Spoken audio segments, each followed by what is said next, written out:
Hello? Can you guys see us? Hi. Hi, guys. Girl, it's 2:02. Listen, we haven't done one of these in a long time, okay? We had to figure some stuff out because they did not have this episode closed captioned. So Which is really we shitty had of to them. do it ourselves. Hunter! The swearing rule, Hunter! Somebody's gonna have to donate us $5 just so we can, like, regain the revenue we're gonna lose for Hunter swearing in the first 30 seconds again. You're a menace! It was righteous indignation. I know. Against ableism. and Crunchyroll that they didn't have that, which is annoying for our purposes, but is actually, like, very difficult if you are, you know. Yeah, and the closed caption situation is not good. Swear jar? Swear jar. Oh my god. Basically swear jar, yeah, because now YouTube has this new rule that you can't swear within a certain range of time. Also, why is the title? Why is it and OP? Let's put a space between that. Oh, goodness, Hunter. Yeah, I know, right, guys? Right? Oh, good gosh. Gee willikers, I really goofed that one up, boss. Also, let us know if you guys, like, hate the music. It's just something I'm trying, like, it's kind of weird for us to just sit here and, like, talk in sort of silence, so I put some music on. It should be, like, very, very minimal and kind of just in the background. It shouldn't be too Of all the swear words I could distracting. have used. I'm just gonna tweet out that we're live, I'm just saying there's a worse thing. Yeah, I could know. have I'm just said. saying it's not. And hopefully Mr. YouTube. Yeah. Is, I guess it is Mr. YouTube now instead of Mrs. Yeah, there's YouTube. a new guy, isn't there? Yeah, or something. I don't know. Yeah. And so, yeah, I'm just tweeting that we're live, and then we will get right back into it. But, yeah, okay. I guess the music's still link in the thread, because that's what we're all doing now, I've noticed. We're all doing link in the thread. Allow paste? Yeah. Okay. Anyway, it's fine. The music. Oh, okay. I was like, what are we what's fine? I don't remember. I don't know what we're talking about. Okay, guys. So, as you can see, I went through the painstaking task of closed captioning the entire episode by hand myself. It may While not walking be correct. both ways to and from school, Oh my pursued God. by a bear in the rain and the snow. So, if anybody wants it for some reason, like maybe the wiki or something could probably use it. I don't know. It may not be 100% correct because I kind of just did it. But if anybody would like the transcript, I guess, you can ask me and I can give it to you. It's just in a notepad document anyway. But yeah, we are going to get started in terms of the stream. It's just that we have a lot of things open at the moment and I want to make sure that everything is good. So yeah, I hope that you guys can see the notepad thing, okay? And so yeah, we're keeping that. Girl, the wiki people were gonna do it. I know, but we needed it now. Like, I couldn't wait for them. Okay, so we're not gonna talk about this very much because obviously, like, we've seen all this before. Seen this. Even I though love the grumpy little. Even though I love this. I'm angry and small. Even though I love that. I think I've seen you do that exact same pose when you were angry Oh my and god. small. So yeah, like, we've seen all this before, so I'm not gonna, like, go into too much detail other than, like, I love Neo's pose here. I feel like we should just all talk about that. And, like, I can't tell what exactly is going on it's here. It's just a grumpy short person. I just wonder, oh, well, I guess we have to zoom out. I wonder if she's grumpy or if she's, like, ready to kind fight? of giving up. I don't know. I think that's the Neo battle position. I for sure missed it. Oh, yeah, you guys are talking about missing Ruby. Yeah, I realized too, because, I don't know, guys. I know that you guys have seen me. Now we can swear it's been 4 minutes. I know you guys have seen me on my Neo bullshit. So I kind of went into this volume like, I don't really give a fuck about anybody else but Neo. And do I still feel that way? Yes, but like, less now. Because Hunter and I rewatched RWBY yesterday. And I was like, I'm reminded. Yeah, basically. Of why you like these characters. Yeah, exactly. And I thought it was sweet. So we're not going to talk about this too much. Again, just because we've seen all this before. Shout out to the two sons, though, you know. Tatooine, we love it. Yeah. I think tomorrow we will end up doing our, like, RWBY Volume 9 I don't bingo know. card. Maybe? We'll do something We'll tomorrow. do something. And something I want on there is giant enemy crabs. Because the second Okay. we saw those giant hermit crab things, I just want... Swear away, Hunter. F it. Thank you, Steve, for the $10 super chat. Okay, guys, we're covered. All We're I covered said for at least was the rest the of the bad video. S word. But yeah, I love the double sun. I did post on Twitter, like, jokingly, like, oh, guys, what if it's in the moon? But I don't think that makes a lot Remnant of has sense. a weird moon. This place has 2 suns. What's weird, though, is, like, I guess we'll talk about the OP later, but it kind of speaks to me that the relics are the 2 suns and the metaphor, which is... I don't understand how that works, so we'll talk about that again later. But yeah, I love this idea that someone's watching RWBY, and I pointed out this scene specifically just because I love seeing RWBY wring out her cape. I just thought that that was a very small little, like, animation thing that somebody worked hard on, and I'm sure that they would appreciate pointing us out because I loved it. I just thought, Calxiyn, I thought you said no bad words. No, we're good now. It's within the first, like, minute or something we can't say the bad words. Now I think we should be good. Which is weirdly arbitrary for YouTube. Yeah, I don't know why. Whatever. But yeah, and so the tree. Very We love nice it. tree. Looks great. And so yeah, this is like the stuff that we saw again at RTX a couple months ago. So like I'm not gonna go through it too much. Did we get in the RTX version, we got the this is a story Hi, of a girl Arnold. who has Hi, a lot of Aaron. problems? Yes, we Hello. did. We did. The lot of problems line. How are you? I am alive. I am living. I hope that you guys, and I will link, actually. I will go link my reaction in the chat. Just in case anybody is curious, that's where it be right now. So, you guys should have seen, after we watched the OP, like, I started maniacally laughing. Like, You Hunter were thought I laughing was so going hard to, like, I that was you just, started coughing. I know, like, it was just so funny. And your like, I words was blended so into your excited. laughter, which blended fucking into lost my mind. the coughing. Man. It was I felt like a supervillain. It was pretty good. it was manic, maybe is a word I'd use. New information from Eddie. This episode is officially called A Place of Particular Concern. I love that. Okay, so it is just like Crunchyroll's broken, I guess. But anyway, we'll get to that in a bit. So yeah, Aaron, I'm alive. I can't wait to talk about it, how alive I am. Also, I love little mean-looking angry RWBY. But yeah, so here's something interesting that we seem to have noticed. You guys can tell me if I'm wrong, but later on in the episode, when Weiss starts to cry, the island does not do shit. Whereas here, when RWBY starts to cry, the island responds. So the question becomes, does the island just respond to RWBY? Does it only respond to RWBY in this specific quadrant because this is where she was discovered, I get? Like, where she landed? Like, maybe they all control a different hexagon? You know, or is it just RWBY, like, period? You know what I mean? Because when Weiss starts to cry, nothing happens. And I thought that was kind of interesting because, like, that means that they're not all controlling the island, or if they are, it's just not right here and right now. This is RWBY's quadrant. Exactly. Well, that's kind of what I'm thinking. Yeah? Also, Little is the new best character in RWBY. Oh, okay, just entirely. Just like I love all the mice are just the most wonderful little creatures. I love them so dearly. I know there's Little something is my interesting favorite. about Little later on, but Yes. something that he says particularly that I was like, interesting. But we'll get to that. So this is, again, at the side I have, like, the conversation, if you guys want to read it. I'm not going to read out all the dialogue, because, again, we've seen all this before. I just love, something I love about this episode in particular is how they do all those little, like, animation effects that were really, like, a Volume 1 vibe situation. Like, you know what I mean? Or, like, Volume 1 aesthetic. Also, guys, is the stream blurry for you? Why are we only getting 360p? Is that just me?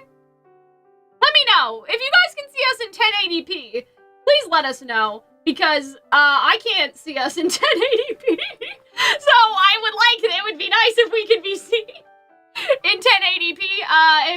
If you guys can tell us. Because on my end, we're looking a little blurry. But yeah, anyway. It's bizarre that Aaron thinks that, It's bizarre that we wouldn't like Little. Yeah, thought it was going to be a Jar Jar situation. Jar Jar is so different than Little. Jar Jar is like loud and always like getting, I don't know. The Little's too sweet. They're very sweet. Yeah, why? I'm at 1080p. Okay. So you guys have the superior connection. Here's my Roman bet right now. Yes, Edward, we will talk about that. Thank you for the $5 super chat, by the way. But I'm so...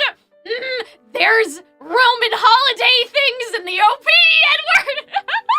I didn't think that the Roman holiday story would have as much of an effect on the season, but it's looking that might be the case. You guys can see I'm having a very normal time right now. Oh, real normal But we have time. to get through the episode first. Oh, man. But yeah, I like these little, like, kind of nods to Volume 1, it feels like. Just because, like, Blake has one of those little drops later.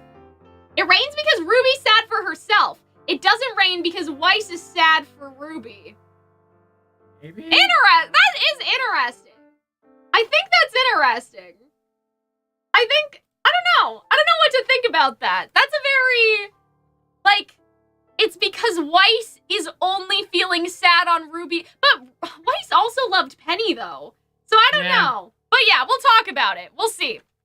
But yeah, and so this is all the mouse things. I just love, like, the variety of Ruby's facial expressions here. They seem so much more expressive than I remember, and maybe I'm just bad. But, like, we did rewatch Ruby last night, and, like, I remember a couple weeks ago, we also watched the really serious episode. Yeah. Yeah, I mean, we watched Volume 8 and we watched some of Volume 3, but I remember, like, thinking a couple weeks ago, and I was saying something to Hunter, and I was like, Hunter, I feel like Ruby hasn't really gotten, you know what it was the Justice League trailer. I was like, oh, Hunter, they all look like Play-Doh, this is questionable, right? And so I think coming from the Justice League trailer to this, it's so much better. They look less plasticky, because I was really worried after I saw the Justice League trailer. I was like, do you feel like Ruby hasn't advanced enough, like, animation-wise, or, like, shading-wise, or something-wise, right? And so now, I think... You're reminded that the show looks very good. The show even if, you know, Superman looks a little weird, even if Superman looks kind of suspect, like, it seems like that, like, there's so much, I don't know, emotion in the facial expressions. At least that's how, I don't know if it wasn't like that before, but I definitely see how much, like, expression there is in this episode. I also like how they made Little very expressive as well. Like, I think it could be hard. Even though he doesn't have, or they don't have eyebrows, which is funny. But it's like, they're just, like, they use their whole body, and, I think because I always get reminded about, like, the live action, the live action Lion King remake of, like, sometimes when people try to animate animals, they do it in this very, like, boring way where they're not able to really emote in interesting ways. And they do not have that problem with Little and the Other and Mice. this is just super interesting. Yeah. Like, I think, like, and so I like how Little moves a lot. And the Jabberwalker, which we'll talk about him later. But yeah. Oh, yeah. So I think we're basically gonna put Little away. Mostly. The only thing that's interesting is that we talked about this when it first happened, but, like, the idea that, like, your name is your purpose, that's why it's called the Jabberwalker, because his purpose is to follow the Jabberwocky, I guess, like, something like that. You know what I mean? His purpose is to serve or be part of the Jabberwocky. I made this joke earlier, but, like, we should be nervous then if we meet a character named, like, Head Crusher. Or Shit Kicker. Yeah, I'm and like, so, he kicks shit and crushes heads. It seems like they're all named after what they're supposed to do, and, like, that whole thing of identity, I think, is really cool. And very cash money. And very interesting. And don't worry, guys, we are gonna pay attention and, like, read the chat. It's just that, like, try to keep your comments relative to what we're looking at, because I see some stuff about Neo, and I would love to talk to you about it, but we're not there. We're not quite there yet, and we will get there, so don't worry. But yeah. Why don't we, oopsie, that's not it. I'm going to just skip around, you know? Hold on.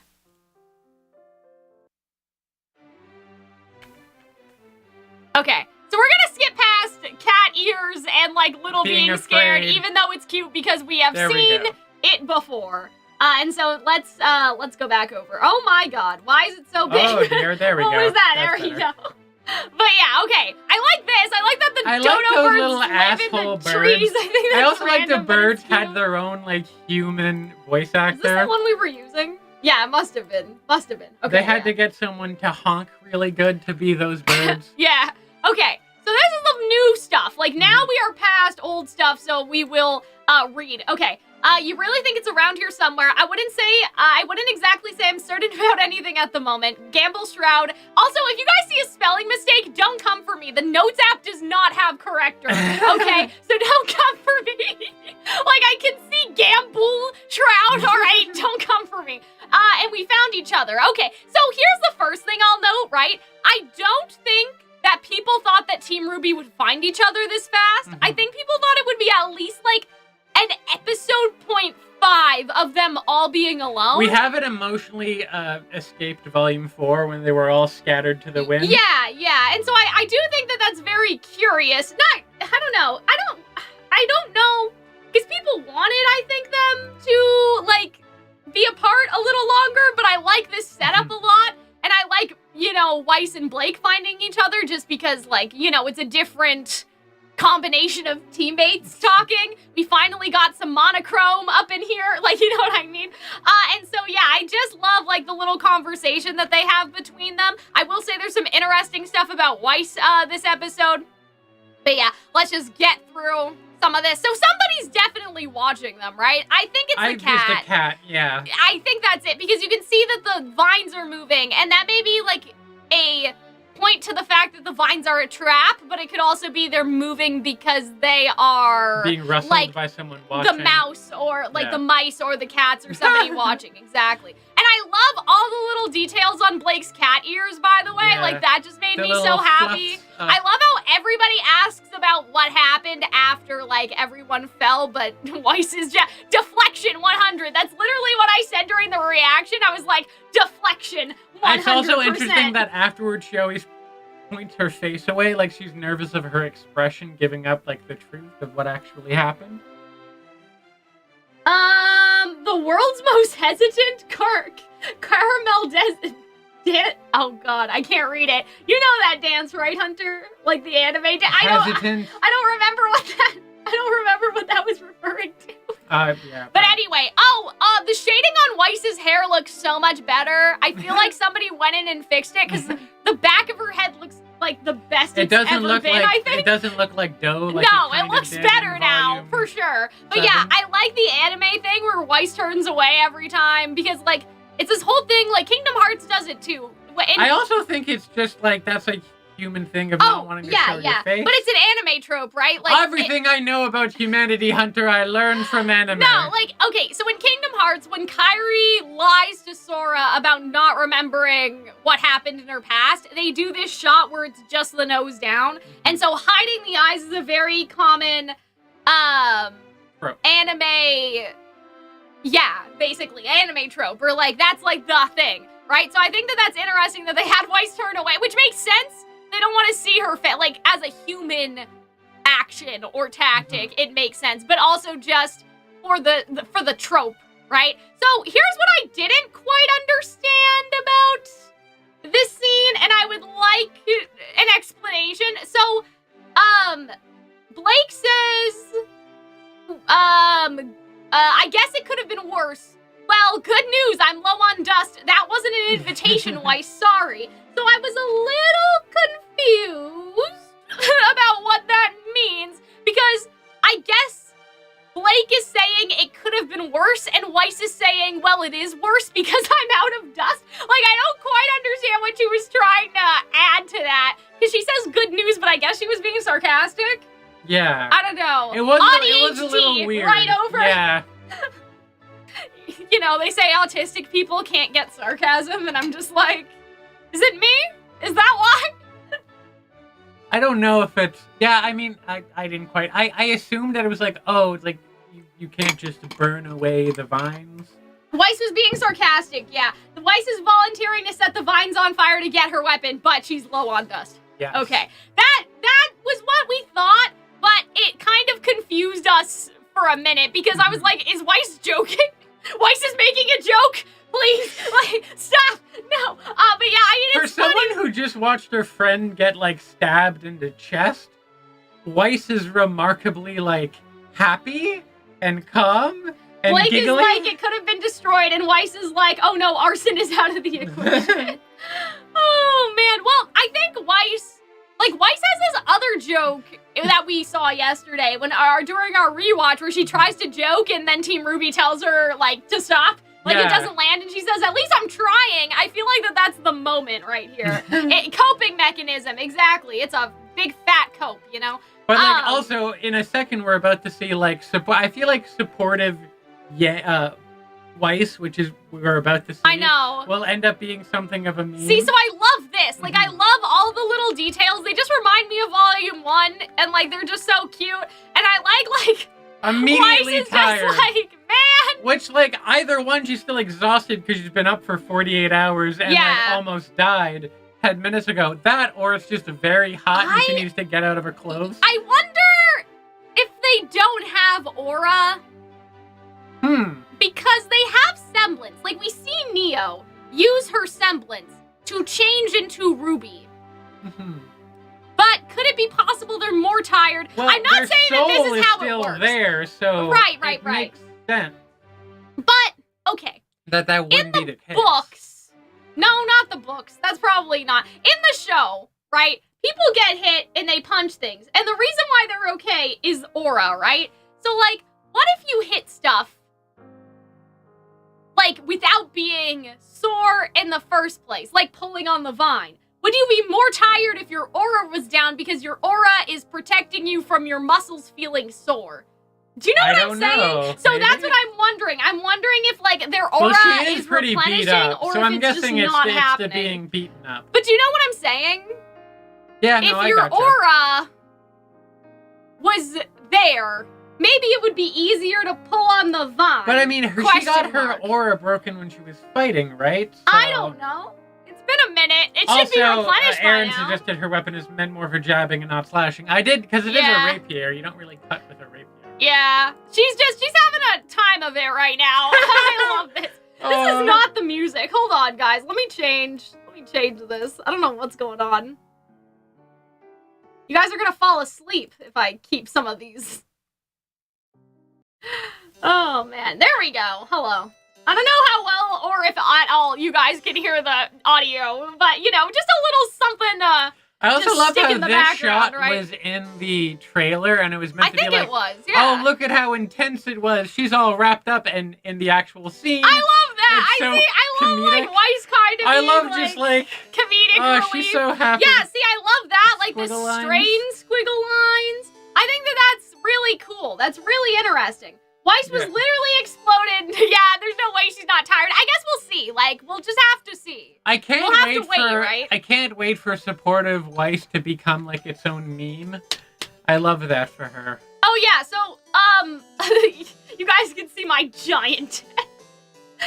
Oh god. Okay, so the mice say the trap has been sprung and justice befalls our prey. And I just love seeing all the different mice. Like, you have this one. This one looks like a cow, right? There's and then a you red have, one. you know, they're all kind of natural colors, but at the same time, not really. But I love the mouse that's like, he's blind in one eye. I think that's really it's like a cool. scar, it looks like. Yeah. I love how he's the grizzled veteran. I know. And I love how... Are they talking? Not what I'm worried about right now. Like, that was so cute. Also, so RWBY has like a little like, are you drooling on me moment? And so I think she goes like, yeah, but you don't. There I got it. it. There. I needed to get it. See, yeah. this is what I mean by the facial expressions. Were they always like this? They were. I feel I don't know. Were. I feel like someone put their entire pussy into If you do put your entire pussy into something, they will make it a facial expression. What is... If we want to be literal about things. How do we, like... I want to say crussy as in Crewbie pussy, but I don't think that... A crussy? A crussy? Oh, crussy! A crussy? Crussy is the Mr. Krabs meme pussy thing. Oh, man. Oh, God. Okay. I hope Crussy. That was a little sudden. I'm glad my earring did not come out with my headphones. Let me make sure my earring's in my ear, and then we'll keep going. Crusty. It's okay, right, Hunter? Yeah, it's in your ear. Okay, good. I pulled on it, and I was like, uh-oh, danger. Danger's the crusty. Yeah, we just had more time. Well, I guess we're calling it crusty now. A crusty sad face emoji. Oh, man, guys. Whenever it's like, yeah, they put their whole crusty in it. This is what any Revis would have wanted. I don't know where he is right now. I like how the wants, frame is kind of like on an angle, so it makes it seem kind of chaotic. Yeah, and like even that the mice are in a position of more power, right? Because that's something we talk about in theater is like upstaging. Like if you walk past the actor or if they're sitting while you're standing, like those can be used to convey a win or loss. So I think that the mouse being kind of the biggest part of the frame is interesting. I want this to be I would love to just show this image to someone who has never seen RWBY before. And been like, hey, okay, Mom, can you come here for a minute? What do you think this show is about? Yeah, I know, right? Also, if RWBY... And on this day, we are not the prey, but the hunter!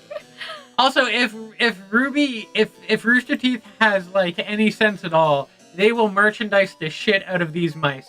Because look at how amazing and adorable, and I just I want to live here just so I can have a bunch of mice friends. God. I do like the little shoulder shake, by the way, on Little. I thought that was really good. Also, Little is so cute because, like, they scream and they have a high pitch, but when they were snoozing, they were making disgusting snoring sounds. I just love Little so much. I think it's so cute. You remember a while back when they made those new, like, Teenage Mutant Ninja Turtle movies? A bunch of, like, 10-year-old kids wanted to get turtles, and then they were stuck with owning turtles for, like, 10 years. Is this how you feel? That's gonna be me with mice. Some people have rats, though, like, as pets. Oh, yeah, I have friends with rats. Yeah. But, like, now I want look at that. Some of the mice are on 2 legs. Some of them are on 1 leg. Look at this man. He's giving Rapunzel. Oh, my God. Hold on, everyone. I need to show you this. I don't care. Oh, my God. Rapunzel Weasel. I need to... Oh, God. Naughty. Oh. Cal. Can I open this? Cal. Can I open this on If this gets demonetized because we're using frickin' Barbie stuff. I don't think so. I don't think it'll be a problem. Anyways, I'm gonna buy a mouse and name it Lil. Hold on. Let me see how I can try to navigate this without... But it's just auto? Have you made me watch this one, or is it... do you guys have any idea what I'm talking about? Like, be honest. No, I have not made you watch this. Because you made me watch Fairytopia. Oh, man, that's what the one that's hunched over reminds me of. And you made me... Why is there Spyro the Dragon behind... That's Penelope's father. Of course, Penelope. Well, we all know Penelope. Rapunzel's dragon. And you made me show The Princess and the Pauper, which was the one that you're very fond of. Man. But NordVPN, what are you doing here? This is not a sponsored video. What does it want from me anyway? So that one rat. I love them all. Who started Crusty? No, it was me. I'm sorry. Did Raiden get here from Twitter? Did somebody say that? Did somebody say this somewhere else? Oh, man. Anyway, so I loved this scene because I thought this was so funny. So we have the Liberator, our kitten thing. I thought that was funny. I didn't know what to do because she looked sad, but then we talked and she seemed less sad. And I'm like, that feels like, I don't know, kind of a theme for the volume, maybe. And also we just talk about our feelings a little bit. I mean, when he said that, I thought about Neo for some reason. Yeah. That's the first thing that came to my mind for whatever reason. I also like how you have some standing up and then you have some kind of on both legs and then some are lying down. Then she pulled the cheese out of the ground on her own, and I love that. Do you see those two? There's the kind of green one and the kind of brown one that are lying on the ground. Yeah. They're girlfriends. I've decided that they're girlfriends. Yeah, I love how this one faints because the idea that she pulled the thing out with her bare hand, it's so funny. Oh my God, but I love all these little mice. I wish mice were real. What do you mean you wish mice were real? Could you imagine if mice were real? It'd be, wow, Crewby's so special that they came up with mice. God, I wish mice were real. Anyway. Mousesses.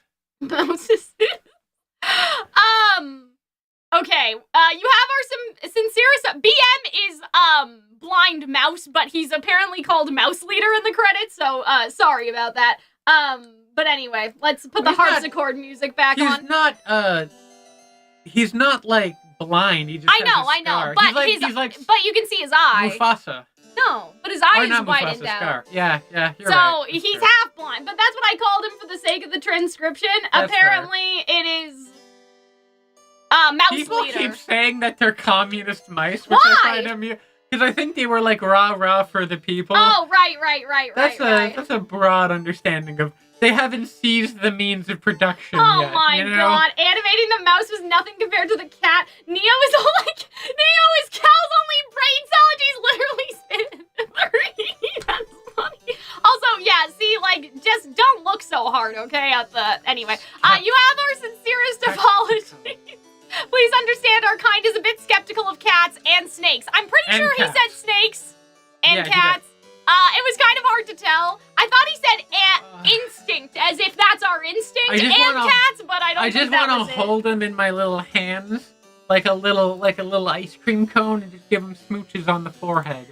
You know? I don't know what this image. Also, I just want to say, I don't know if anyone understands this, but like Blake is giving such like Aqua vibes from Kingdom Hearts when she like gets down on her knee and talks to the mice and like whatever, and like kneels down to put the shoe on Cinderella. I don't know.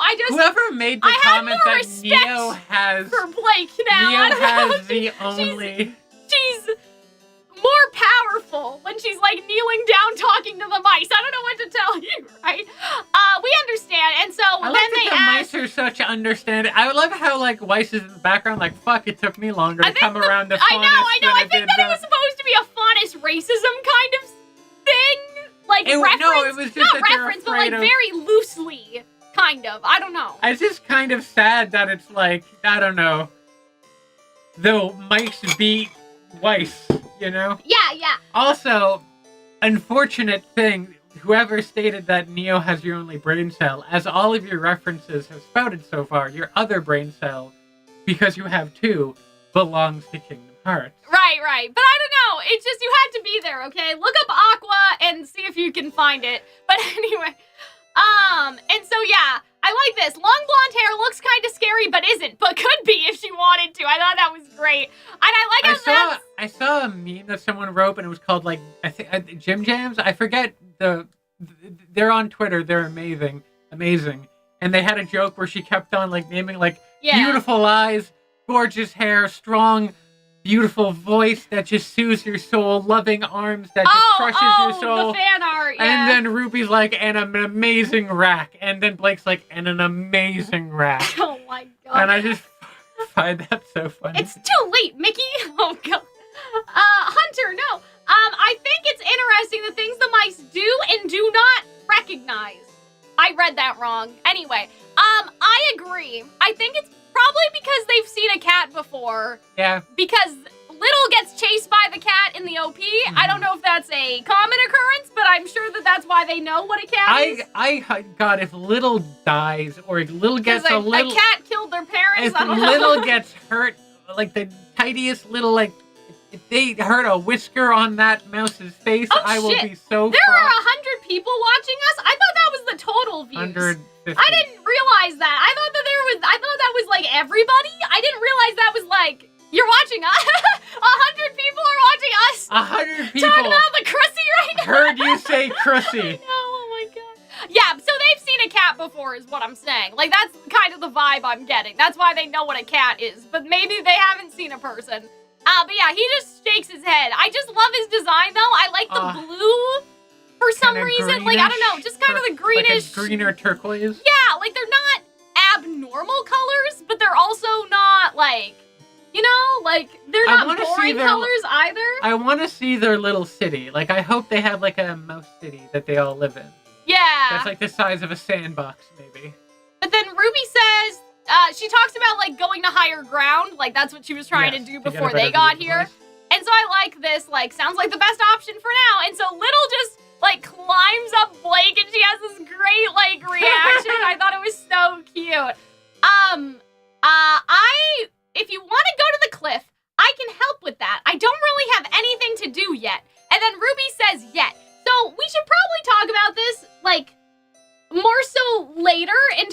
like the OP and stuff, but I'm assuming that the reason why he says yet is because Little has some sort of role in the story, and even though he's not that aware, they're aware enough that they know eventually they need to be part of the story, so that's why they say yet, as if there's a specific moment in time that Little is supposed to go off and do a thing. That's kind of the vibe I'm getting. As if they're just repeating, like, fairy tales over and over. I have to leave, so if you have any questions, right now is the time. I don't know. Do I have questions for Aaron? Other than, I mean, no, I guess if we have any questions, I'll probably DM you, Aaron, because I can't think of anything right now off the top of my head. I'm just like, Neo. That's it. That's not a question. It's just a statement. Neo. Maybe, like, the Jabberwalker was interesting just because, like, it was talking in broken things, but I don't know. That's not really a question. That's just an observation. That's just an observation. Well, no, because it was all S words, and then it kind of changed. It was hard to understand him, though, because, like, we have no captions. But yeah, I guess we'll keep talking, and we'll think about it. Everyone and everything develops a purpose. Yeah, exactly. So, Little doesn't have anything to do yet, because Little doesn't know what their purpose is right now, basically. And so, yeah, just, I love the facial expressions. So Annie immediately starts snoozing. Little doesn't have a reason to be alive, basically. They're so good. I love Little so much. And I love this. Or I guess we can figure it out ourselves. I thought that was funny. But I love how, like, RWBY looks at them with such, like, I don't know, like, protection. I don't know, motherly, what do you call it? They're like, I will defend. I've only had Little for 2 hours, but I will defend them with my life. I mean, there's something interesting about something pure and innocent, right? So if we're kind of talking about, like, that every creature on the island represents something about RWBY, I would say that's RWBY's innocence, or, like, her childhood innocence is Little, and the drive to protect Little is that. I also like how their horseflies are rocking horseflies. That's cute. Yeah, really, I don't know whose idea was that. That's pretty trippy, but I dig it. Narcoleptic mouse. Oh no. Yeah, a little bit. Oh, but he's just all warm and comfy, and like this is the fastest he's ever moved in his life. Think about it. And so yeah, so why RWBY asked Weiss, I was wondering if you fell, are there others down here too? What happened? And so Weiss totally deflects the what happened, basically, and she just says, I don't know if anyone fell. So I love again the scene of the back of Weiss's head. They must have fixed her shading because they knew that they were going to. I don't know if she was always like this, but to me she looks better, and I think that they did it because they knew that we would see the back of her head a couple times. But yeah, we're also going to talk about probably at some point during the stream about them getting, like, Wonderland outfits, which I am, like, all in favor for, and I think that they should. But I guess we'll talk more about that later. So this is when they hear the Jabberwalker, and the Jabberwalker, I guess, it's very interesting. Like, in terms of, like, I don't know. He's just, like, I don't even know how to describe it. He, like, shakes. And they have a kind of Were the Alice people that fell? They fell and they drowned. I don't know. I think it's like they were blown up. And yeah, they were civilians. They were blown up and then they fell in the water and they died. Outfits cost a lot. Okay, so I'm gonna say that maybe that's a no, but it would be nice if they did. Or just like took off the coats, maybe. Yeah. That at least that much. I would like to see the coat go off eventually. I don't know. You'd like to see them at the same time, like, down. It seems like Neo has, like, a whole family budget back there, so, like, you never know. But they literally blew up, they passed out, they went into the water, and then they drowned. That's also, they didn't have, like, aura. They didn't have aura, so they weren't protected, so it probably killed them instantly. So, if they find a bunch of corpses, that'll be entertaining. Or not entertaining, kind of grim, but... But yeah, so... The Jabberwalker situation. He says, seeking, searching, scouring, stalking, searching, scouring, stalking, tempting, which is weird. Tempting is weird. I'm not sure if that's right. Is he looking for people or is he looking for something else? Yeah. And is he told by someone to look? Tempting is weird because is it like it's tempting to go off the beaten path? Yes. or attempting to fight them. Like, I don't know. Listening, and then he says danger in terms of when he attacks Blake. But yeah, what's interesting is it kind of looks like, and like, don't quote me on this, but it looks like that he is bandaged with a bow at the back. Yeah, so like there's some kind of... It doesn't even look like a bandage. It almost looks more like just a pattern on his But back. do you know what I mean? It looks like thread. It looks like cloth to me. I think that, Phoenix... I didn't watch it. Maybe I should have. But I think Phoenix has a theory that the Jabberwocky's a person, and the actual, like, it would be a very long person, but the back of the Jabberwocky... Hey, what's wrong with long people? The back of the Jabberwocky is kind of giving, like, it's, I don't know, not a toy, but, like, a mummy, I guess, like, kind of wrapped up. Maybe, because there's something weird going on here, and I can't exactly tell what it is. Robot, kind of. Yeah, like a toy robot, I guess. Right? And so I think that the Jabberwalker is like, I don't know. I don't want to use this comparison because it's kind of not the best comparison. But like the first thing I thought of was like mythology, like Skinwalker, which is not anything like this, but like to be a walker versus being the Jabberwocky made me think that these are controlled by the real Jabberwocky or something. Or they follow the Jabberwocky. They aren't the fact Jabberwocky. That he's looking for something, it's almost like he's on some kind of mission and maybe she was giving that mission. Yeah. And it says, and then it says, proceed, question mark. I didn't know if I heard that correctly. Retreat, wait, return. So it's almost like it's taking, like, orders from someone. A spine, it's human maybe. Muscle fiber outfit. Y'all are catching like every 13 chat comment. I know, guys, there are 100 of you. We will prioritize like any super chats that come in, but like it's kind of hard. It's kind of hard to read the whole chat, especially because like the text documents in front of you guys. But yeah, so Jabberwalker versus Walkie, I think is interesting, and I wonder if there's like this isn't the only one. There are like 4. I don't know. Yeah. And maybe they're all different colors, or maybe they're all the same color. But like, this seems like a mask, it's right? Like a Power Ranger. Everyone gets their exactly, own right? I don't know, like because this one is like yellow, so maybe if the color changes, but the palette doesn't. This is like Yang's, kind of maybe. Like that could be the idea. I think that's a script. I don't know. I'm just saying. He has very long arms. I think he would give wonderful hugs. But yeah, like. It's kind of giving mask. At the same time, though, that's not... That's a toe. That's a foot, right? So, like, I don't know where I stand with the theory that this is not a thing. Like, yeah, this is a person I don't think that's... If it is a person, they've been transformed dramatically. Yeah. And so I do think it's interesting, though. And I like there's something going on with their face that seems pretty cool. Yeah, it has a skittering kind of effect. We talked about them kind of being similar to the God of Light and Darkness in the book. Yeah. In the novel.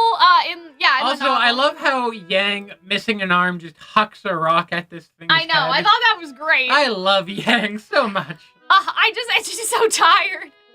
Oh, man. I'm so tired. Yeah, I know. And so, see, Why do you it has this motion thing, too, which is interesting. But yeah, I haven't decided. It could just be a creature, but I think it would be interesting if it was a person turned creature. But yeah, it says proceed. I'm not sure if it says proceed, but that's what we said. Proceed, retreat, wait, return. Also, I said I wasn't done with you yet. It was like such a good angry Barbara line. Like it had a bite to it that I really it almost enjoyed. looks like it's talking to someone. So I think it is being controlled by someone. Is my guess. Look at me. I know these things. And so... Is that your idea or was that my actor? I said that it was, like, of a something Maybe. versus the something. Like, it was, yeah. I don't think it's being controlled and that there's a team of them, but... Yeah. I think it is being controlled by, like, a Jabberwocky. But I loved this. I love this. Damn it, you weren't supposed to be here. And I love Ruby's response. If you think we wouldn't come for you, you must have forgotten who raised me. And so, like... I think that this is, some people said that this was about Summer. I'm pretty sure that this is supposed to be about Yang. Like, you raised me. Because Yang did raise her. That's what they say in Burning Candle, right? So I think that, like, it's supposed to be, like, if you thought we wouldn't come for you, you forgot, like, you know. It wasn't Tai Yang Xiaolong. Exactly, it wasn't Love Tai that Yang. himbo, but he's not exactly kicking down doors to save the day. Yeah, and so I think that it was supposed to be like, you forgot who raised me. It was you. Like, you know what I mean? Like, you're more than just my sister in that way. You're like my other mom. Like, I couldn't just leave you down here. Sure. You know what I mean? Like, that's not right? the values that I have. Yeah, and you know exactly. this. But also, that implies... Or even not that, but like, Raven is gone, Summer's dead, Ty's depressed. Like, Yang is basically all she has left in a way, and she doesn't know what happened to Crow. Also, so, yeah. like, but I find that's amusing. Like, the way she says it's like, we'd come after you, makes it sound like RWBY, meaning Ruby, Blake, and Weiss, jumped in after them. But, like, that's not what happened. They didn't try to do that. They got knocked off because they got knocked off by Cinder. But yeah, Barbara has some great line reads in this episode. I thought it was really, really good. And I like Little saying, why not? You seem trustworthy. And I wonder if that's, I don't want to say a dig, but like, is that a dig at Yang hiding that Raven is the Summer Maiden still? Maybe. That she seems trustworthy, but she's also keeping I also secrets? love how, also someone wrote Jabberwocky pairings will be wild. Thank you for sharing this cursed information. You're right. Someone will like that big lanky monster. Oh my god. Like, there will be, like, Jabberwocky X every female character thing on AO3. This like, also marks the last second time Yang has answered a question with, you wouldn't believe me if I told you? What was the other one? Anybody know? Dar, you gotta give me more than that. I don't know. But yeah, I wonder if, like, Little is supposed to, I think that was when Yang showed up, was teleported by Raven. Oh. And I think she was like, you wouldn't believe me if I told you. So that's why I'm even like, oh, I wonder if that's, I don't know, a reference to... Because I'm not going to say that Yang's not trustworthy for not telling Ruby that Raven is the maiden. But, like, you know what I mean? Like, I feel like that could be a point of something. Just because you have a secret or keep a secret doesn't mean you're not trustworthy. But it could kind of be something pointed that they'll talk about later. When they took Oscar and Fiona asked. Oh, okay. Thank you, guys. Thank you. Okay. Okay, so Yang asks, what is that? And, Yang hug. So, yeah, this was Blake hug. Blake, you don't really get that. You don't get the image, but Blake just tackles and, like, hugs. And I thought that was really sweet. We had the Bumblebee kiss thing ready. We did. Because I legitimately thought this will be the one. You know, I think...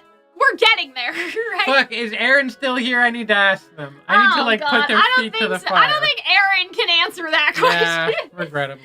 But yeah, like, I really like the scene with Blake, and because I just love, again, Yang's expression. Like, first she's surprised, and then she's, like, she just embraces it. I just thought that was really cute. I thought that was good. They're cuddling. I really thought that this is when they would kiss. Although, it's funny how, like, I feel like this should have been the time. Because it's like they've been teasing it for so long.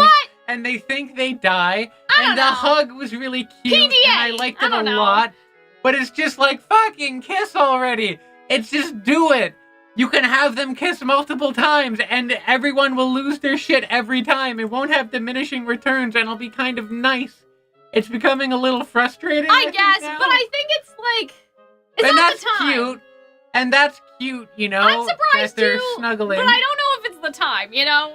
I think it's a time because you thought your girlfriend died, and now you're looking for her, and you're just happy. It's because Weiss is gonna tell Ruby that Penny's dead. That's why they didn't do it here. I see. Right? They didn't want the... They didn't want the kiss like, they didn't want the emotional whiplash of the kiss, and then, oh, by the way, Ruby passes out. Like, I don't think that they wanted that. So I understand what you guys are saying. But already, like, the number of fan that's art. Why. The number of fan art pieces about that hug alone, it was like people were starving for Bumblebee for like 2 years. And they got a nice chunk of it, and they just immediately, like, Keith drew something. AG Nonsense. Yeah.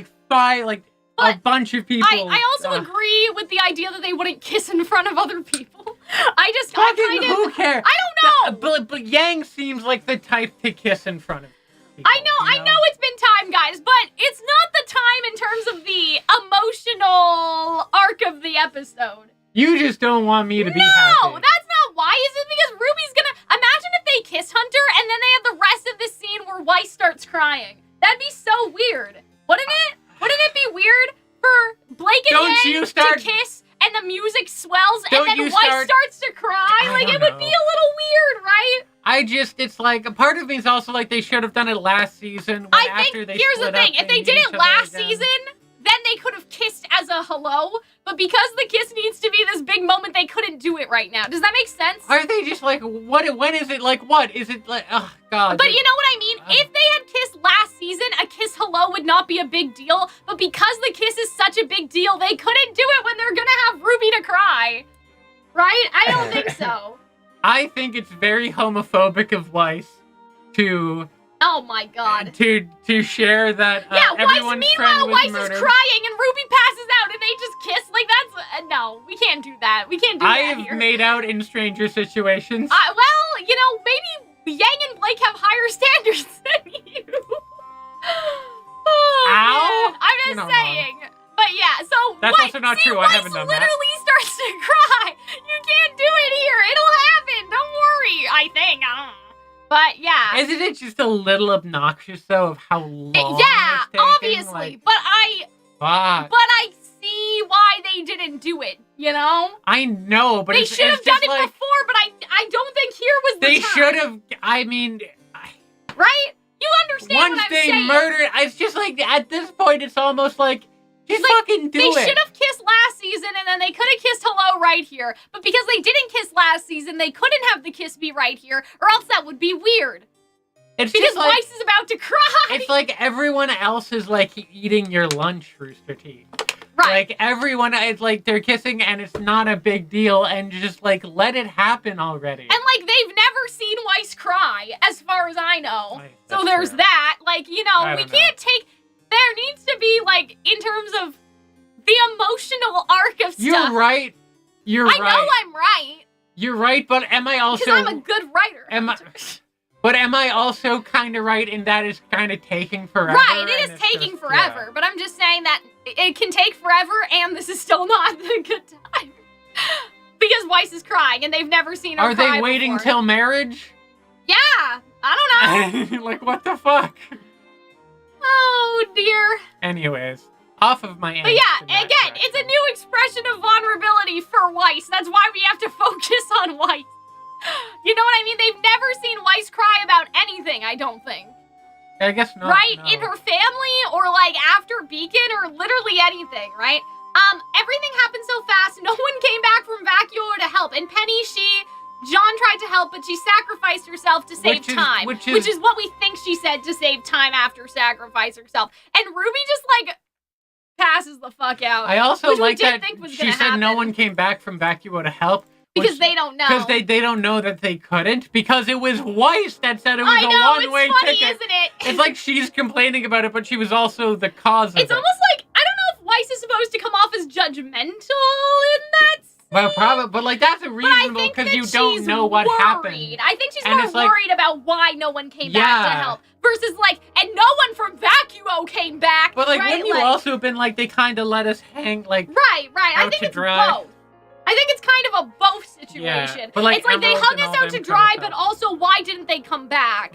Right? I think that Weiss, they'll probably figure out in a minute why nobody could come back. Yeah. Like, you'll probably start to figure out why no one came back. But yeah.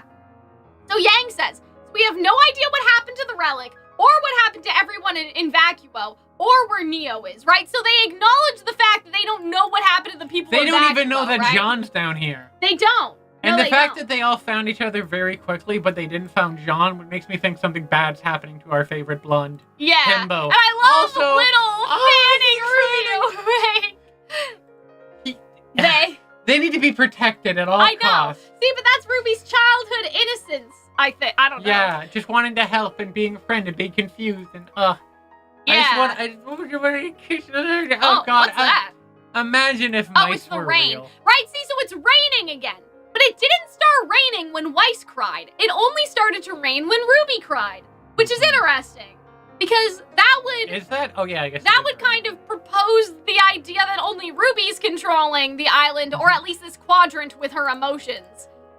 Yeah, like, because we do see something in the trailer, not the OP, but the trailer that people thought Neo's emotions were causing problems. But I guess we'll find out. So yeah, I like the quadrant idea that they all control a quadrant. Not something's gonna happen to it. I know, because it's gonna be this idea that like Ruby's childhood What happened when like gone. was there like, oh god, there's a joke that I can make about what would happen in Blake and Yang's quadrant when they meet for the first time. Oh my god. But I don't know if it would be tasteful No, it wouldn't. to say if there were flash flooding in their Oh my god. you know? Okay, so In their quadrant. we have no idea. Okay, maybe Listen, everyone if you else said crushy, made it. I can say flooding, alright? I don't know, but I have a bad feeling. Neo's here too. Yeah. So I guess they didn't know where Neo was in the sense of like they didn't know if she climbed back up and got out after or if she fell with them because Yang says or where Neo is, implying that like, I don't know, you know what I mean? But then Ruby says that Neo's here too. So as if like, oh, we don't know if Neo is here or went to Vacuo, and then Ruby saying, oh, Neo's here too. And so, see, the interesting thing is, as Blake is explaining the plan and taking charge, the sun starts to shine. And at first I thought that that was the sun shining because Blake is in a more powerful mood in terms of hopeful. Ruby that but she is it feels Ruby? better? Ruby feels better because of Blake. Yeah. We all feel don't better know. because of Blake, We'll have to don't see, right? And so I like to think that it's because Ruby sees Blake taking charge and feels better that now Ruby doesn't need to take charge. It can be someone else for once. Ruby's weapon is still missing. Yang's arm was stolen. I think we focus on getting everything back, and then we can figure out exactly how to get out of here. That I think is interesting just because there's something metaphorical about that, like getting all the pieces of ourselves back and then going to the next step, right? So I like that. But what if we can't leave? Or what if we're dead? So that was so fucked up because, like, that was crazy. They thought it was some Yang kind of literally afterlife. thought she was dead. Until you all found me, I thought I was dead. That's literally what Yang, like, says, right? Like, I for sure thought I was, which is crazy that Yang thought she had died and went through the stages of grief or something. Like, you know what I mean? And, like, I love how they actually address the idea of, like, what are they dead? Like, what if they're dead? I love that, right? But anyway, but Blake says, no, I don't think we're dead. I know this sounds crazy. I know how this sounds, but I think we're in a fairy tale. And that's when we see the ever after for the first time. Which we've talked about. But also, I'm noticing now that there looks to be, like, really Mist. big, like... Yeah, there's, like, kind of... Which is probably the valleys just the water. in between them. Which, like, is that water? But, like, they're segregated, like, into, like, little quadrants. Well, not quadrants, but, like, little But pentagons. it may be, like, where each story takes place. Like, say, for example, in the fairy tale book, The Warrior in the Woods. Like, the woods is self-contained, like, the fairy tales don't interact with each other. Mountain. Yeah. That's kind of weird. Why did it, like, did they add new stuff to this? Because it looks a feels little different. Yeah. Like, there's just snow over here. Because, like, I don't know if I ever even noticed that red thing. No, we did. Okay. We talked about it before. But yeah, this seems more like a beach area because the water's going back down to the water. But, like, yeah, and like, that one looks like it's almost floating, so it's almost like different islands. Shout out to Blake for literally doing anything. Yeah, I know, right? Big development for her. It's true, though. It's totally true. But yeah, I do wonder if all these quadrants are supposed to represent a girl, but there's way too many of them, right? Like, this is Neo's quadrant. Like, you know what I mean? Like, if I had to say... There's not enough homicide in We that had one. the theory that, like, each... Also, is that a giant candy corn? Yeah. What sick fuck would eat a giant... Neo, I what guess. would eat the worst candy Roman in its probably giant would, form? honestly. He's- He would. Does he like candy corn? I don't know. I'm just saying I feel like he would. Candy corn. Because he's just like that. Like, he's like that. But we had this theory that everything was made by the daughters of Ozpin and Salem. If you guys haven't seen that theory, I would suggest going to watch it. I'm still kind of getting that vibe. But I'm getting the vibe now that it's like Neo is going to be the principal antagonist of this season. Not the well, I'm not saying this in terms of an antagonist. I'm saying it in terms of the creation of the place, right? Yeah, perhaps. We have this theory that Ozpin's daughters fell into this place. You know what? It built everything. You know but what now this I'm kind wondering if each quadrant's supposed to be a member of Team RWBY specifically. Maybe. You know what this reminds me of? Yeah? It reminds me of Settlers of Catan, the board game Oh. because it's all like it's a bunch of different like hexagonal RWBY, Weiss, Blake, square Yang, Jean, and tiles Neo make that 6. you make an island and out it looks of. like there are 6 hexes beside the tree. But yeah, but there's more over here and there's stuff over here. So it's not perfect hexagon, but I do agree. Like, I think you guys are kind of like, we may be on the right track in terms of like, this island was RWBY's island. This one is like the Forever Fall Forest, so it's supposed to represent Blake.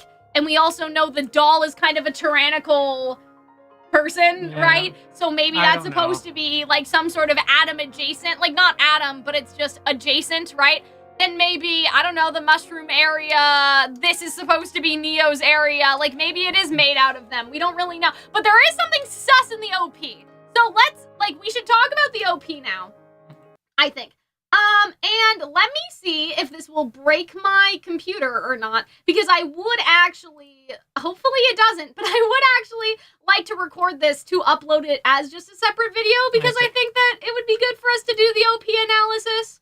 So let me know if that broke everything, or if you guys can still hear us and see us and everything. But yeah, that's basically the end of, like, the actual episode. So, well, I guess, you know, just before we head off into OP land, I thought this was a great introductory episode. We have seen a lot of it already, but I think it did a good job at setting the tone, at just, I don't know, like, I feel like it was a nice, like, re-entry after such a long time. I also like that they're playing with, like, the kind of, with some visual gimmicks here. Yeah. Like having everyone be drenched in their color was super interesting. You get really great contrast. Like, but I mean, just about the episode in general.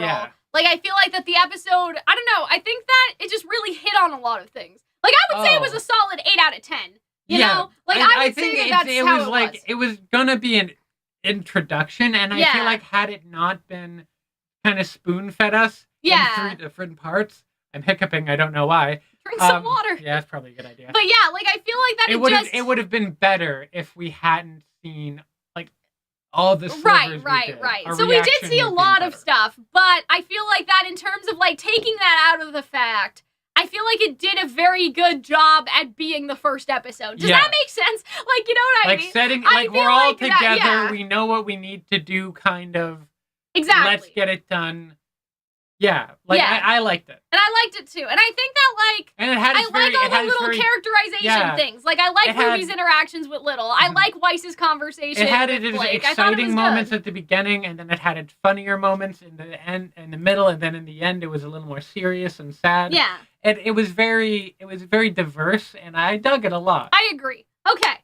So, we'll probably make this a separate video, but I just want to, you know, make sure that we do this. So yeah, we'll probably, oh my god.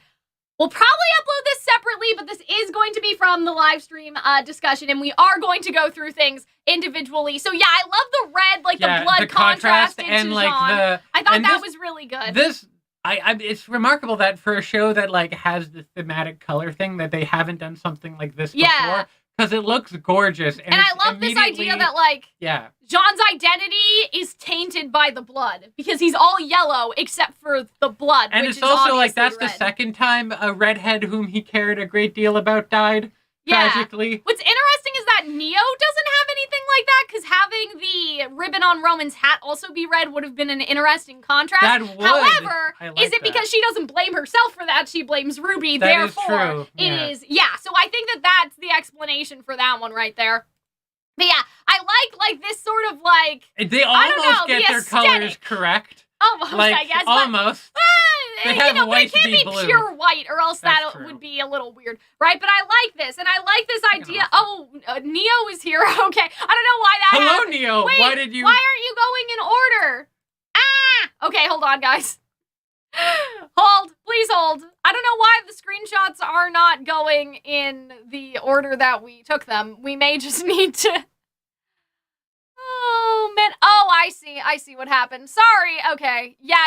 Because at one point we started over because we thought that we saw more things. So, okay. Well, I'll just open it again. Okay. And we'll just keep going. Yeah, Neo just pops up. Anyway, we'll talk more about, those were just all, I love Neo so much, there were Neo screenshots in here. Okay, so yeah, RWBY and like the whole red situation. So here's the interesting thing that happens right here, okay? And that, so RWBY falls into the tree. Okay, and like the trees at the bottom almost kind of look dead. Yeah, like the island looks dead right here. And at the very least, it's very like dark and saturated. But these trees look considerably different if you look at this image. Yeah. To me, anyway. Like, it looks like the island is dead. That could just be their trunks. But then Ruby falls down. I don't know. But that could be the trunks in the sand, but even regardless about that. Yeah. It is a contrast between they come here and then there's brightness and light. It's like Ruby comes here and the story starts. Also, that's because I do believe they are in the fairy tale book. Also, that's presumably like them just falling, but it is very violent the way it like crashes and explodes. Yeah, I mean, but we don't see all the girls' colors here. It is really mostly Ruby, right? You have your rainbow maple leaves. Yeah, and see, the door the R being the door through Ruby, which I think, I mean... Did we also miss the like swoosh of the Well, I think there's probably more screenshots past this point, I'm pretty sure. But yeah, so there was like the relics came down at one point, but I think that relics, we may they do a little rainbow, which we sort of miss, which is kind of interesting because that to me implies like both of the relics come back this way, which is odd. Which is very strange. Like they do a big rainbow. What if that's to represent that it's the relic realm, and so those two relics are actually choice and destruction versus creation and knowledge? Because creation and knowledge it would really speed up gone. the pace of this show if they get two. It would, here. right? But I don't know that how would be a little that suspicious. Yeah. I think there's at least one because I feel like if they're in the fairy tale book, so is the crown. I love those little gay pride maple leaves. But yeah, it's interesting that the doorway is through Ruby because it makes you wonder. I don't know. Ruby has, because like she seems to have some Silver kind of Eye brought to life power somehow. She's has some magic in her, and the R is the door into this world, and she seems to be affecting the weather. Yeah. So like there must be some kind of Ruby because Evermore like we know that the Silver Eyes are creation powers, right? But like for Ruby to make all of this seems odd just because she also wasn't the first person. She wasn't the person to use the relic, right? Like Ruby didn't use it, Weiss did. But yeah, our screenshots seem to be not cooperating, so I'm pretty sure we did take a picture of the Jin thing. Let me go see if it's in here or not. But yeah, you can keep going, Hunter. I like it. This OP is interesting because I feel like the highs are really high, but a lot of it's kind of middling. And something that I found kind of middling I may have deleted it by accident. That's okay, it happened. Well, we described it, so... Yeah, it's probably fine. I mean, I'll just put it on screen maybe it or might whatever. show up later, and we may have just been... So, like, here... Because I did delete some when we made mistakes earlier. In Volume 7, I think it is, they have the girls flying through the air, and they transform into their different outfits. And I feel like that was more interesting and fast-paced. But I like this because Weiss is kind of stoic, and now she's happy. Right? Blake, it's kind of the same thing. And now she's like smirking, determined. Confident, right? And I like this for Yang. Yang's happy. She's always been happy. She's unflappable. It's different happy, though. Like, it's clearly different, right? Like, there's a definitely I can't tell the difference. Well, okay. Well, this is a closed mouth smile, so this is just happy. This is like she's regaining her confidence back, I think, after Adam, right? Especially. And, like, this is like a side smile, does get and this bigger. is a more even smile, right? So it's just like, watch people get happy, and then you have Ruby who's just like, no, I'm sad. Yeah, I know. Ruby has happy, and then she has sad, and then she it's has like raining blood and looking away. Well, I think this is supposed to be Grim Juice, honestly, because it's black, right? That's true. So I wonder if that's what it is. And then we have Alex. Who at first I thought was Penny because it went by so fast, but yeah, it's Alex. Yeah. And then she does a little Arthur meme, which we love a good Arthur meme. And she's crying. But yeah. I'm worried really bad things are going to happen to Ruby. Ruby? I don't know, but I guess we'll see. Right, I like how the tear is in the scythe. Maybe, I don't know, because I feel like Ruby's kind of missing a piece of her, because weapons are an extension of you. That's They talk about that, right? And do you think she'll ever get? I think so. It's around here somewhere, for sure. And like, this was cute, but it also, like, when they go, like, here, let's look at all the different characters, it sort of feels like... However, played out and not as... It's interesting, though, Hunter, because Little has the cheese. Yes. And it has sparkles around it, which we could assume that maybe that is what Little wants. right? Okay, just follow me on this, right? Then we have the mallet, which has a very interesting just fire forging symbol on it, right? And then we have this guy, and the sparkles are also around his jar. So I wonder if that's supposed to illustrate that everybody has a desire, and everybody has a want, and everyone has a purpose, right? Kind of like, I don't know, like in theater, we talk about your super objective. What's your super objective? What does your character want? So for Little, it's something as simple as like security. Cheese. And like Little what the cheese represents, basically, what right? the cheese no, represents. What the cheese represents, like security. Yeah, no, you're not right. having to scrounge for food, like easy comfort, just comfort, life, cheese, right? And then life, for him, liberty, Gouda, and cheddar. He just has like trash, so I guess that's just his life, right? He likes to collect little thingies, right? The way they set up the blacksmith. She seems less evil this time. She seems a lot less menacing because a lot of people have thought that she's the Queen of Hearts and she broke Jean and she fixed Jean. No, she looks like, I bet you she just makes another weapon for someone. Ruby, I don't know. But yeah, also the cat. Keep the cat up there. Yeah. See? He has Jabberwocky colors too. So that's kind of interesting. In the reverse. Okay, I don't know. So. I'm just saying. But then yeah. There's the pawns. I hope that there's a pawn fight scene because you see in some of the screenshots they released, Team RWBY shrinks down. Or Team RWBY sans Ruby. Shrinks down. So I'd like to see like Ruby or Blake, Weiss, and Yang have to fight the pawns. But like they're just little people. They didn't choose to be pawns. Aren't we all just pawns against our... I don't know. They seem sentient, though. Also, so the cat. So, yeah, the most interesting part of this is definitely the pop-up book, because it does give you... And again, we have the two suns, which makes me think of the two relics, because that's where the relics kind of fell. They fall and they turn into the sun, which is kind of interesting. Like, in terms of the rainbow. Like, there's no sun, but then the relics fall and those two suns pop up, which I think is weird. Maybe. And interesting. And just... but, like, what if that's supposed to represent the relic of destruction, which is closer, and the relic of choice, which is further away? I don't know. It's also, I find it amusing that they brought back shadow people. Well... I don't know why they did that for Alex. Because you see Alex later, which leads me to believe that, like... I think it's supposed to be that she's not here right now. Like, is that, like, is the Alex we saw, and, like, this is, like...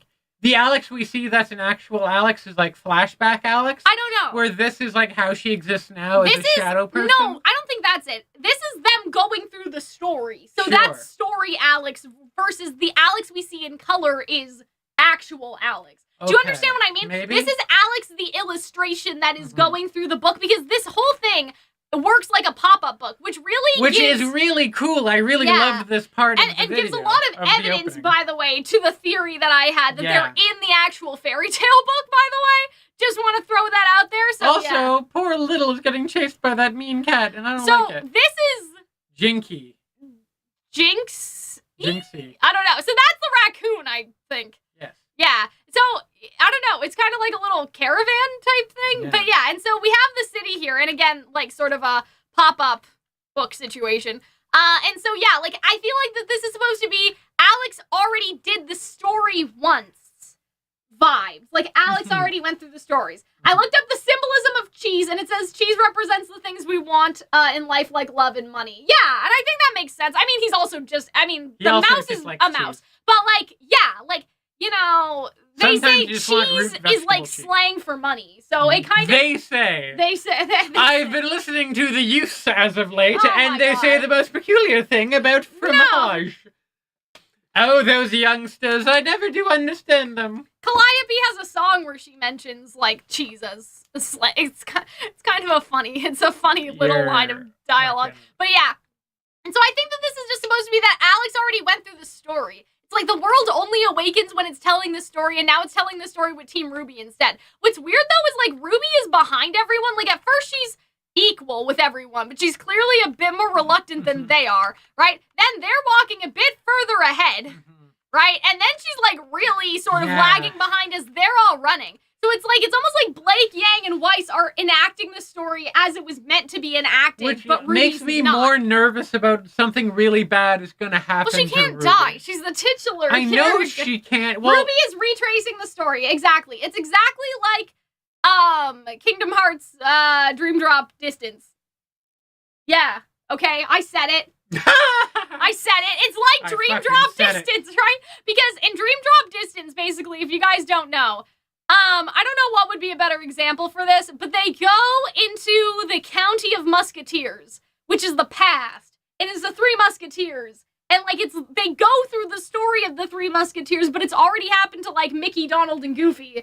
And it's kind of weird. And, like, Symphony of Sorcery kind of has that, too. Or, like, actually, the better example would have been Winnie the Pooh. Like, Sora goes into Winnie the Pooh and then enacts all of the Winnie the Pooh stuff as if he's Christopher Robin, but he's not.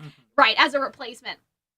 Yeah, so something I thought was weird was, like, they're also not in order. Like, yeah. Which is strange, because this also happens, so basically, if you guys don't know, there's an album cover that came out, and there are steps on the album cover art, and the steps are Ruby, Weiss, Yang, Blake, and I thought that was sort of weird. Huh. And I wonder why. I mean, maybe they're I don't know.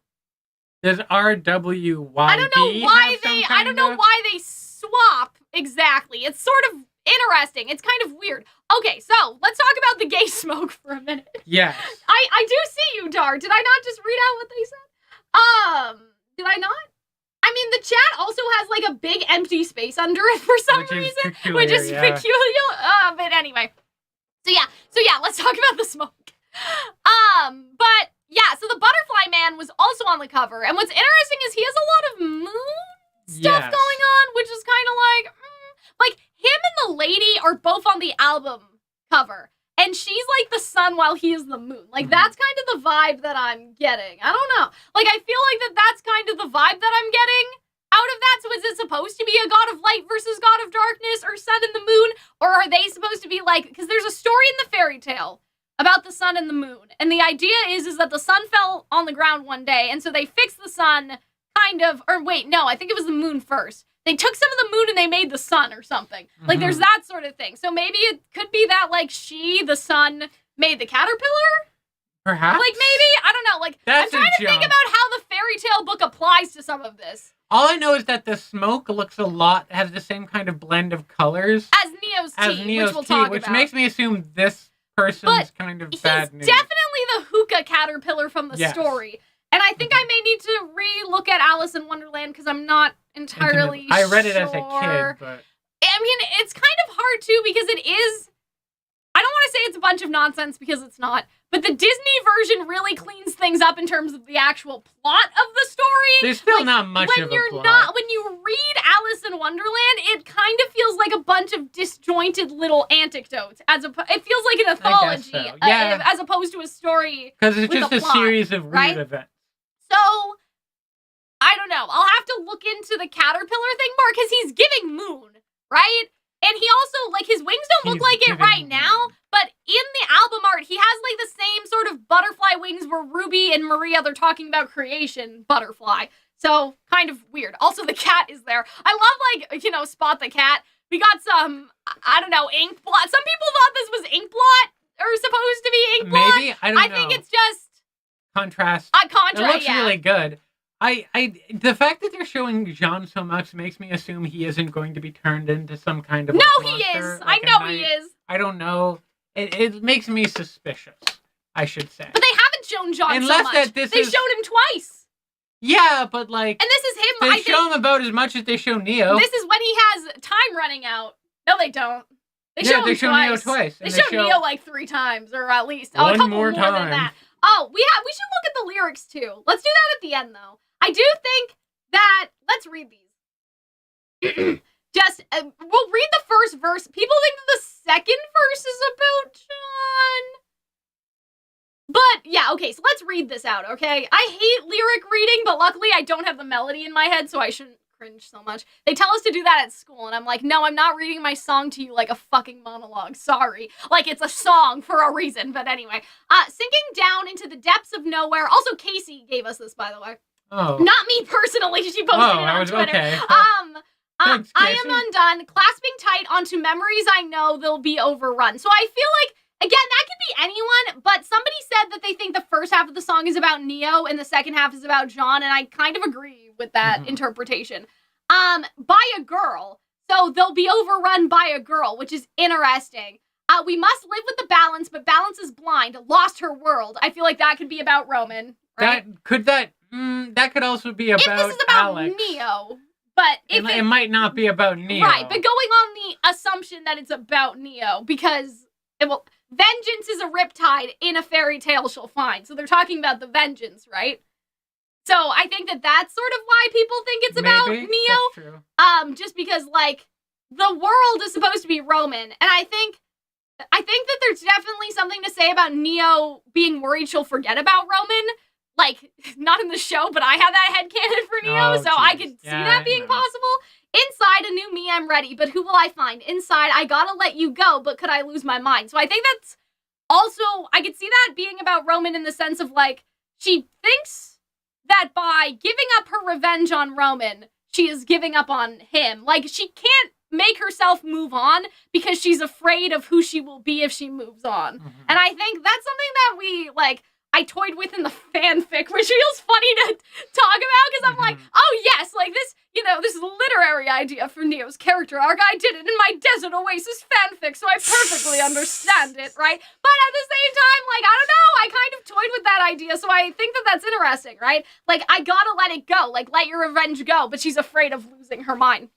So then for verse 2, we have, waves of gold overwhelm my senses, a fire blooms.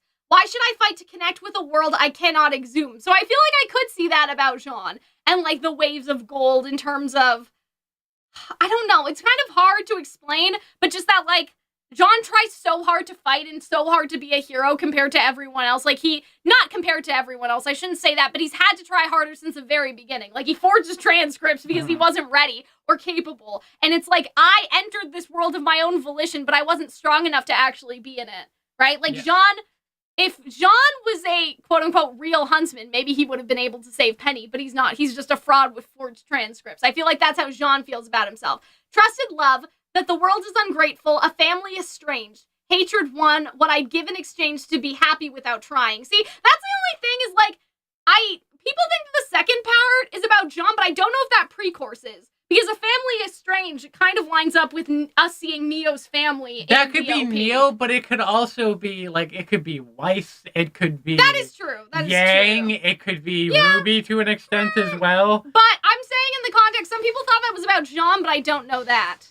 I would say there's a better argument that it's about, like, Weiss or Yang. Like, Weiss's family's not estranged anymore.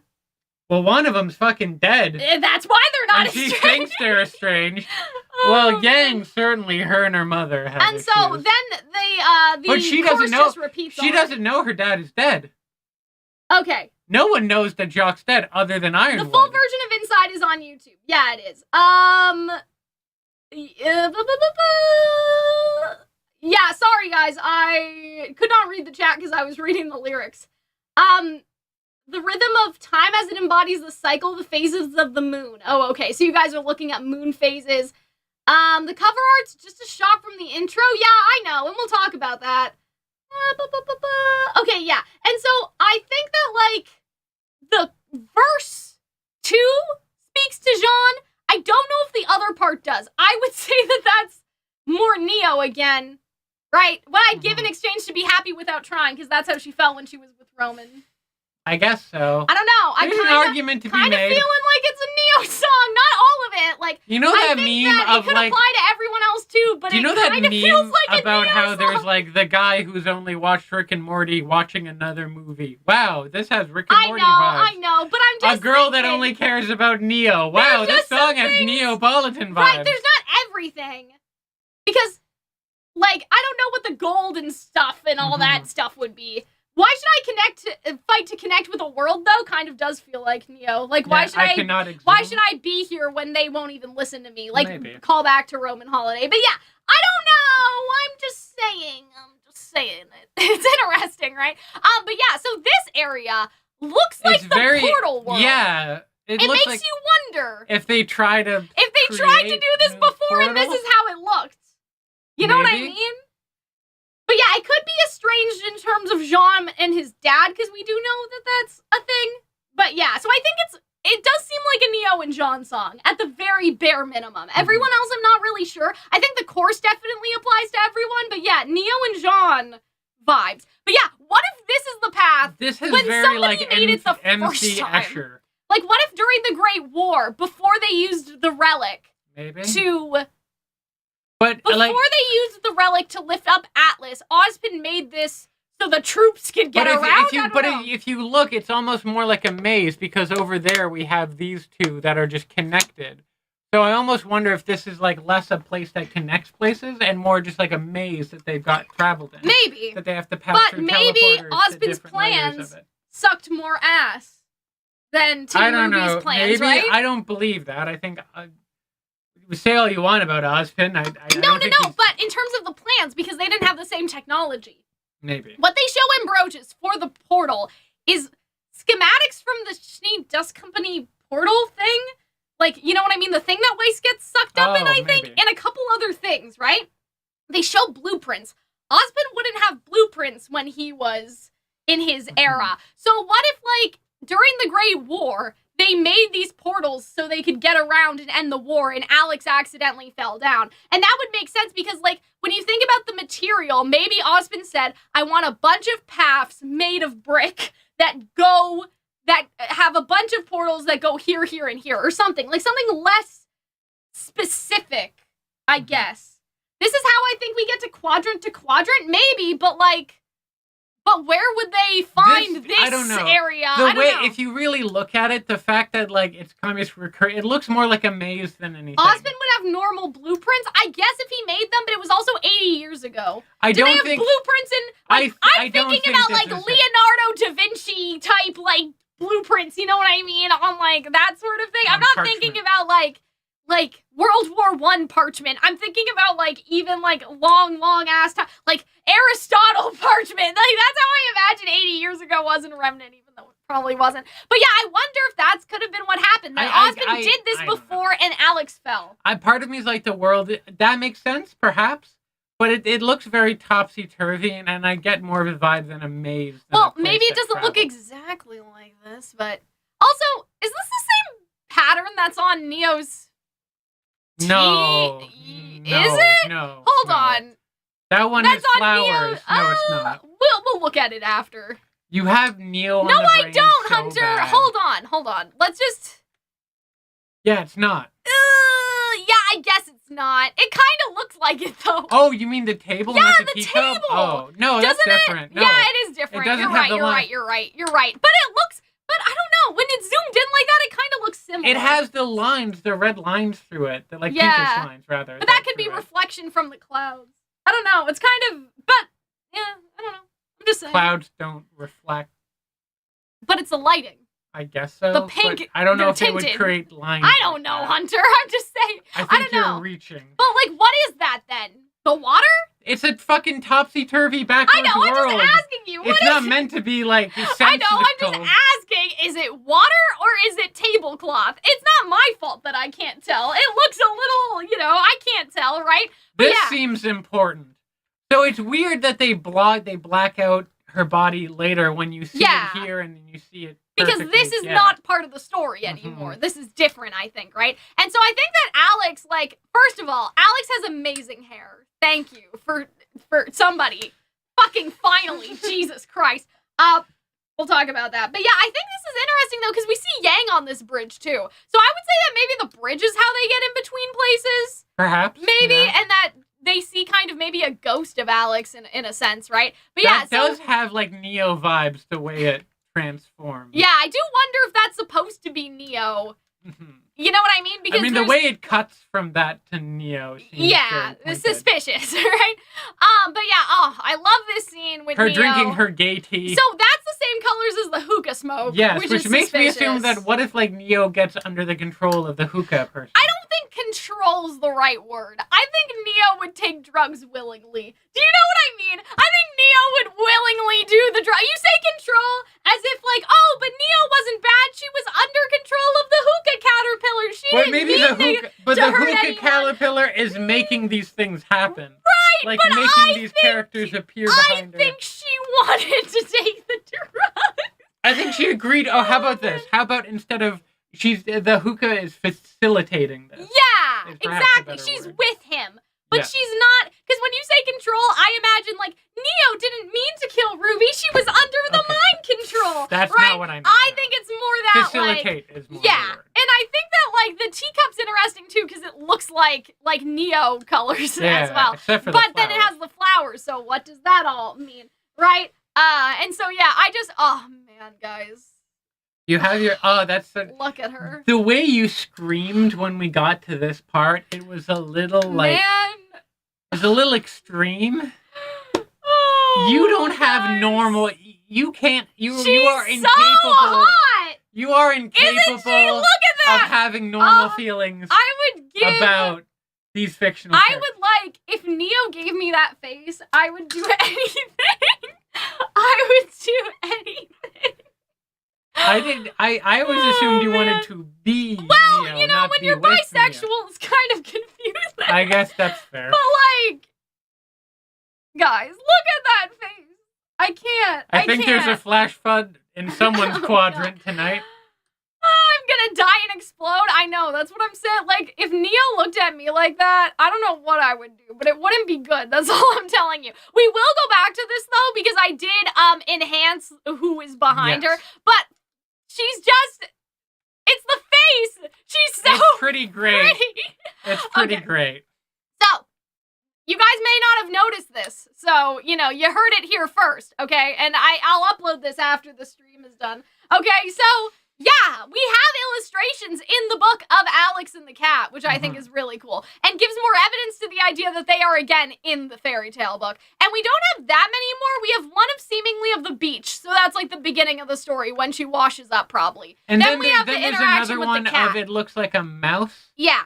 And so we will get there. It's just past here. So we have the Jabberwalkie. And then we also have, this is the next one that I was able to get. So it's, again, a little lopsided right here. But you have this kind of mushroom-headed mouse character situation, and they're going towards the spiral thing. And we see the spiral castle in some of the trailers earlier, so it must be connected to that. So there must be some connection between the spiral castle and the Jabberwalkie, the way they're... But if you notice about the book, right? It seems like that there have been new pages, if that makes sense. There are the white pages, and then there are the brown pages. And that could be an animation thing, but... I don't think so. I think it's that Alex You see, wrote this is a question for Aaron. Right. They might know. I don't think they tell us, because I have a feeling that's a spoiler. Here's what I think. This fairy tale exists in Remnant, okay? But these pages are Alex's journal notes as she fell down here and was trying to keep track of everything. And that is also her illustration, her art, if that makes sense. Which is weird that she drew herself in the third person, but we'll not talk about that. But these are basically, this is her diary entry. And you actually see that a page has been ripped out here. So we don't know if that's through time or if that's because somebody else has got into this, right? But yeah. I guess you guys are right in the sense that, Neo tends to be, manipulated by people sometimes, but I still think that she's enjoying this a little too much. I think that she's I think she's being facilitated. I don't think that she's being, manipulated by the caterpillar as much as, she is gleefully joining the caterpillar. Perhaps. You guys are right. I also disagree, though, because I don't think Neo's that easily manipulated. In Roman Holiday, she kind of is, but that's because she's a kid. Now she's an adult. And you could say that she was kind of manipulated by Cinder, but she had really no other options. So, I don't agree with that. Neo is suggestible in the book sometimes, and the whole point of the book is that, she resents authority. And fights to be her own person. So it's kind of, I don't know. But does she resent someone giving her drugs? Right. And so that's why I think the book is different, because it's Alex's notes mixed in between the actual story that is told in Remnant. And you do see over here... On the corner, it's the girl who fell through the world? Yeah, let's try to rotate that. Which is, does she write her own book, then? Does she pass it? How does it get out there in the world? I kind of have the theory that, because at the end of the... I don't know. Do we still think she's a maiden? Do we still think she's a summer maiden? I don't know about that. However, here's what I think. Alex fell down and penned... Alex had a whittle tumble. ...the story. And Ozpin... Well, it says at the end of the book that she went back to her world eventually. So unless that's bullshit, this could go one of two ways. Either Alex fell and experienced the story and went back to Remnant, as the story says. And by choice came back down here because she realized how much she hated Remnant in comparison, right? So she goes down the rabbit hole, she leaves, and then just like Alice into the looking glass, she actually returns, right? And that's how the publication of the book occurred. Maybe. The alternative is, though, and this is our theory from before, that the fairy tales that Ozpin wrote for the fairy tale book have their own universe, and Alex is not actually from Remnant at all. She is just another character in the story. So it's kind of like that Winnie the Pooh thing I said earlier. It's not that Alex is Sora being Christopher Robin. It's that Alex is Christopher Robin the whole time. And she was never a real person. And maybe that's what gives her the freak out, is that she thinks that the identity... Like, let's say that it is Alex. Like, for the sake of this video, the video, let's say that the girl that we see is Alex. Could it be possible that Alex... suggesting that she's not a human No, that she's not... Well, yeah, basically, that... What if she found out that she's not real, and that kind of gave her an existential crisis, that she was just part of the story and that there was no home for her to go back to? That's a little... That'd be kind of fucked up, right? Yeah, it's fucked up, but it also feels like it's not something they would have done. I don't know, but why not? But what if the entire point is about identity and your purpose? What do you do when you find out that your purpose is to be I feel like you could do that without having it get so meta. I know. You could do that with her being a... her being a maiden. I'm trying to figure out in terms of because if we think that the world is... If we think they're in the fairy tale book, how did she get into the fairy tale book in the very first place? It's a loop, right? Sure. Because you can't have the story for Alex to fall into without Alex falling into the story. So that's the problem that gets created in terms of the idea that this is in the fairy tale book. Right? Yeah. You know what I'm saying? So I think I don't know, it would I feel like it would kind of be interesting, only Hunter. you understand yourself now. What do you mean? It would be interesting if she was never from Remnant. She was just a character who was said to be Wait, so she was from she wasn't from Remnant, she was from the fairy tale book, so she goes to Remnant and then falls back into this place. That was a different, that was a whole different situation. That was a different idea. I'm saying that just for this one, for this one idea. You're chasing every little idea that comes in your mind. But that's not what I'm doing, Hunter. I'm trying to, because it doesn't make sense. The other one doesn't make sense, but it would make sense if Alex was never from Remnant to begin with. Well, the stories aren't one-to-one. It could have been Ozpin knew the girl fell in, and so the story gets out there, but it's not a one-to-one story of exactly what happened. What I'm saying is, are they in the fairy tale book? I think parts of the fairy tale... I don't know. I'm not totally 100%. I think the idea that certain fairy tales have truth to them. Right. You see that with Salem, and you also see that with the world. But what I'm saying I don't know if that whole world is just the entire fairy book world. Right. And I'm not saying it's all of the fairy book world. I'm just saying that it is the fairy tale, the book, that they are literally in the book, is what I'm saying. And that's why we literally see the book. What I'm saying is... But it's not all of the fairy tales. No, but I'm saying they're in this book. I don't know if I don't buy that entirely. Because that would be the only way that some of this makes sense. To me, anyway. I think that the notion of it being a plot hole that how do they know what happens to Alex after she falls through the world is fixed by the idea that after time, as time goes on... If Alex exists in the universe, why doesn't the mouse know what humans are? And so, okay, Little is young enough that he hasn't seen a human, whereas the mouse leader man doesn't have that same reaction. However, that's what I'm saying. That's basically what I'm saying, is that they are in the book, and that's why the mouse, don't know what humans are, because the story of Alex falling hasn't happened yet. It's basically replaced with RWBY. You know what I mean? I disagree with that assessment. Alex never fell through the world. She's a character in the story that fell through the world, but she tries to get back home, but then she realizes that she can't because she's not actually a person from Remnant. She's a character in a book that Ozpin wrote. But then how does she get created? Ozpin writes the story. And then how is him writing the story creates this world? Because Ozpin has magic. He made a little pocket dimension with his magic without knowing. And possibly the crown is in there, like we talked about before. I mean, I agree with the idea that Ozpin probably created this world in some capacity. But because we talked about the idea that the crown was in the fairy tale But the notion that Alex is I don't know. That's a but step, everybody that's else a step is created, too far. right? Yeah, but they're not human. We don't know. They very specifically don't look human. They're people, but they're not human. Okay, but why can't he make a human? He did. They were all murdered by his wife. All I'm saying is that I wonder if they are literally in the fairy tale book. You know what I mean? We can move on from this point. We can. We all get it. I just disagree. I'm just I guess wondering. is what I'm saying. I know you do, but I'm saying that, like, that's the only way that this makes sense, Hunter. You know what I mean? No, there's plenty of other. But how did Alex fall in the first place? Well, we'll probably learn about it. I don't know. But I'm saying that was my guess that she was somehow like a maiden and involved in. Ozpin creating the area we saw before with all the doors, and Alex falling in 80 years ago. That to me makes sense, right? Like in terms of the portals were created once before, and this world was in the portals to begin with, and that's how they got in here.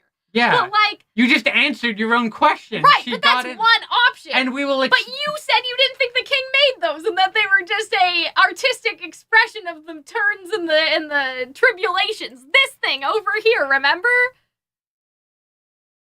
Right? Like, all the way back over here, how you, like, I was saying, oh, maybe this is when Ozpin made them the first time, and you said no, right? No, this was not an artistic, it was just like, what if they're trapped in some kind of dungeon? I know, but because I'm saying, the way what it if looks that doesn't seem like is a supposed to be the one-to-one. representation of Ozpin made the portals once before? That's what I was saying. Oh, the portals to this place, not the portals in between places. No, the portals in between places, and then she fell just like they did.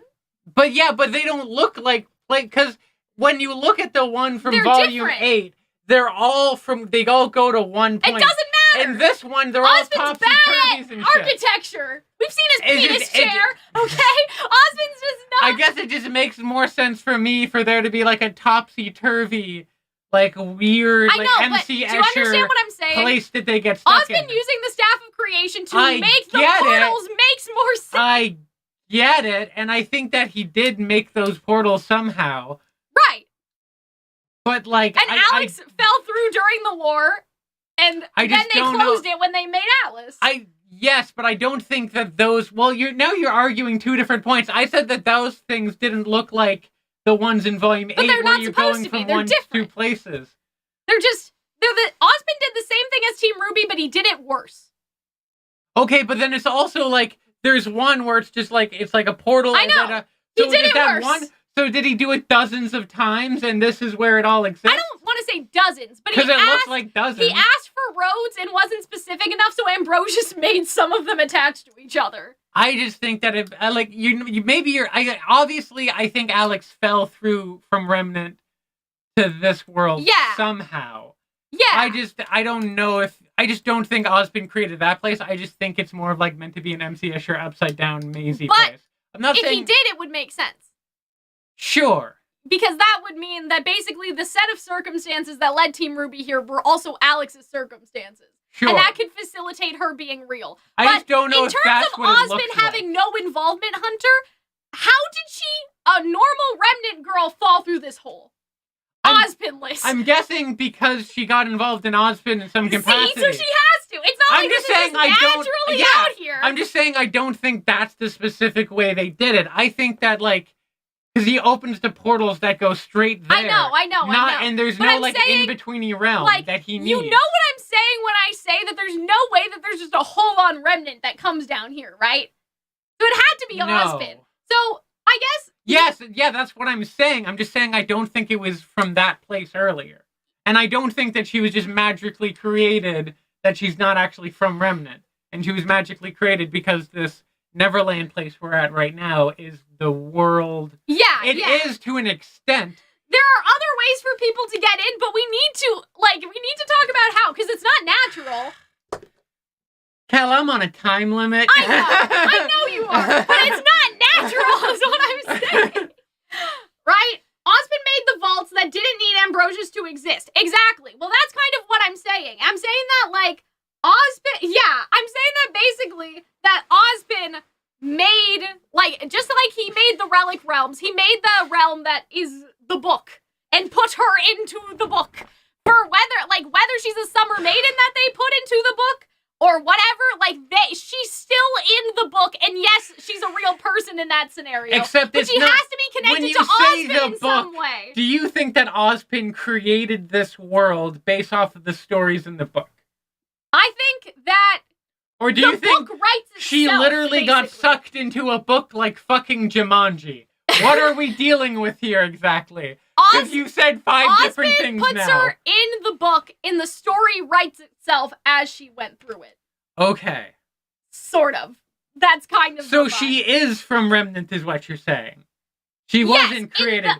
So now you're saying 2 different things. Hunter, listen to me. There's only 2 options. Either Ozpin's involved or she's not real. That's what I'm saying. That's all I'm saying. If she's a real girl, Ozpin has to be involved. If she's not a real girl, then she's just a fake girl inside of the internal logic of the story. Unless Salem was involved. Unless Salem was involved, but that's all I'm saying.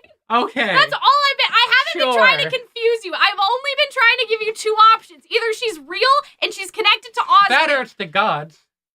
Stop it! No! The gods left for a reason! Right? But yeah, Ozpin could have just created the portal world based on the request, but the fairy tale world already existed. That's what I'm saying, right? There's precedent. So, I wasn't trying to confuse you, Hunter. All I was saying was that either Ozpin is involved, or he's not involved and she's not real. Not that these ideas are compatible with each other. They're 2 separate ideas. Either she's not real, and she's just a fictional character in the book, or she is real, and Ozpin made the world, shoved her in there, right, with the relic of choice, said, don't come back or else we'll die, and kept her inside of the book. Hunter. Now let's move to a different part of the opening, now that we're in agreement of this. The funny thing is, we literally talked about this exact same theory before, but now you're confused. Well, because you were saying, I am not rehashing this. We are moving forward. I know you're not. I don't care what, I do not care. I want to point it out that we are bleeding viewers right now. Everyone is asking us politely to move on. But all I'm saying, Hunter, is we made a video about this, remember? Except you didn't talk about her being a total invention of Ozpin. Oh no, but we talked about the other one at least. Yeah! So now introducing a new one shouldn't have been too confusing. Let's keep going forward. Well, we're almost done. Anyway, so yeah, they go up the tree, they fall down the tree, and interestingly, Ruby is the only one left. That's all there is to that, right? I hope everyone at home, I hope you realize that, like, this is what Cal is like as a person. What do you mean? You will get your bee in a bonnet about something so minute, and you, like, it's not about that. Your mind over I wanted to make sure that, like, I don't know, you just seemed confused. I just wanted to unconfuse you. It's not my fault. Anyways, they're going up the tree. Yeah, and everybody falls but Ruby, which is interesting. And so, yeah. This is amazing. We have Jean here with his new friend. Do you almost think that could be the god? If we're going by your idea, could this almost be like the faunus god? Well, we thought the Jabberwalker was kind of supposed to be that. But I don't get that vibe. What's kind of weird, and I know this is weird. But that's also a jackalope. I wonder... Which is very fantasy. And this would be weird, but I wonder if maybe this is Alex, because the rabbit has the same eye color as Alex, which seems like a very strange detail, and she has the rabbit thing on her person. I guess so I wonder if it's possible that she did fall down here, but she lost her identity and became the rabbit that led her in the first place, right? She became the white rabbit. Because the eye color similarity is kind of weird, right? Maybe she's connected to this rabbit in some capacity. I think it's definitely weird. It's kind of like a Princess and the Frog situation where, you turn the only person of color into a animal. That's kind of weird. But I kind of wonder if it might be I don't know if she gets turned. But also, you still see her like that. Yeah, obviously. But like the eye color thing, look at her eyes. Yeah. And then look at the eyes of the rabbit. I guess so, but a lot of people can have gold hair. Right, but why they could have given the rabbit any eye color, and most rabbits have like red eyes, the rabbit in the night might be involved. Well, to each other? I think that the idea would be that this is Jean, right? Because everyone thinks it's Jean. Yeah, but I don't know if I'm still 100 and on that. This is like the White Rabbit in the story, which would kind of also make sense if now Alex is leading them through the story, right? So it's petting. So what if like the knight rides the... It does. Yeah. We see that in the trailer, right? A lot of people thought that was Jean. And so... You guys are talking about the gods. Yeah, the shadow figure of Alex, I think, is the Alex in the story. Like, in terms of, like, it's just they're going through the motions of the pop-up book in the same order that she did. But I think... That the world replace itself over and over again. Yeah, exactly. Yeah, and so I think that, like, the rabbit now, and maybe that's also why she's a shadow. Doesn't Salem say something like that? Remnant stories scattered through time? Maybe there could be some connection there. I don't know. We have the pawns fighting each other. We have our angry little boy. I don't think it's the March Hare guys. I think it's just the White Rabbit. Like, Jean is the rabbit. I'm pretty sure Jean is the knight, though. Well, that does make a kind amount of sense because you consider he has the rabbit.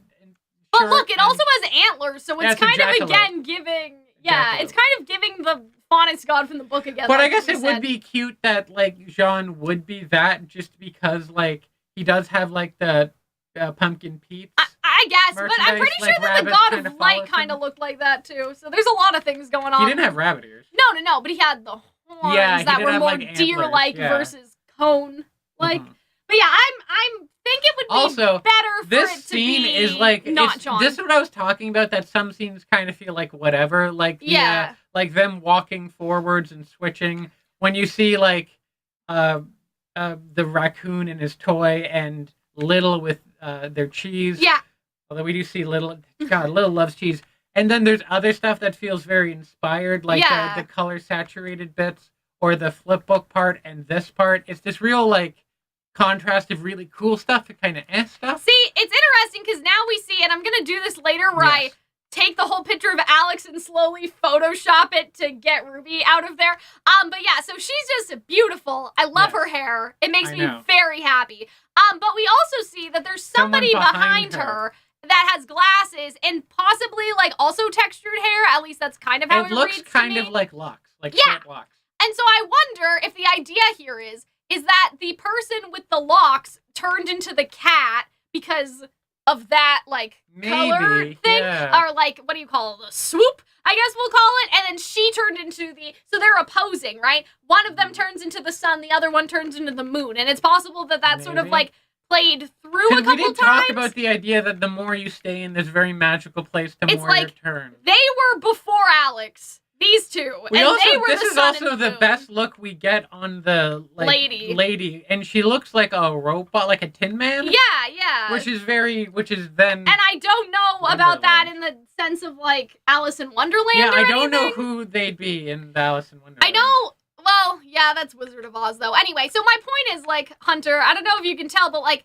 On the topic of that, someone said the Neo kind of looked like the Mad Hatter because she was drinking tea and there was a bunch of we will go back to Neo briefly. I know you have to go, but like, if we can give it 10 more minutes to talk about the Neo shadow. We still have more time. But yeah, so, like, what if that's it? Like, this is the moon and this is the sun, and then this is the moon and this is the sun. Like, there's that sort of imagery that, like, Alex, I don't know, like, Alex turned into the rabbit, especially because she has the bunny ears, and then the Cheshire Cat turned into, right? So, like, the longer they stay here, the more they become that sort of opposing contrast. We did theorize about that. And she has the rabbit thing on her belt. Yeah, right? We did theorize about that because in the trailer, when it shows Alex walking to the beach, there's already a set of footprints. So maybe two people throw. Exactly. But we had a theory that Alex came here with like their sibling or their like sister, because Alex has a sister in the books, right? So yeah, Alex I'm kind of But I'm sort of getting like, what if this is like the I like to imagine that as we're like moving backwards and forwards,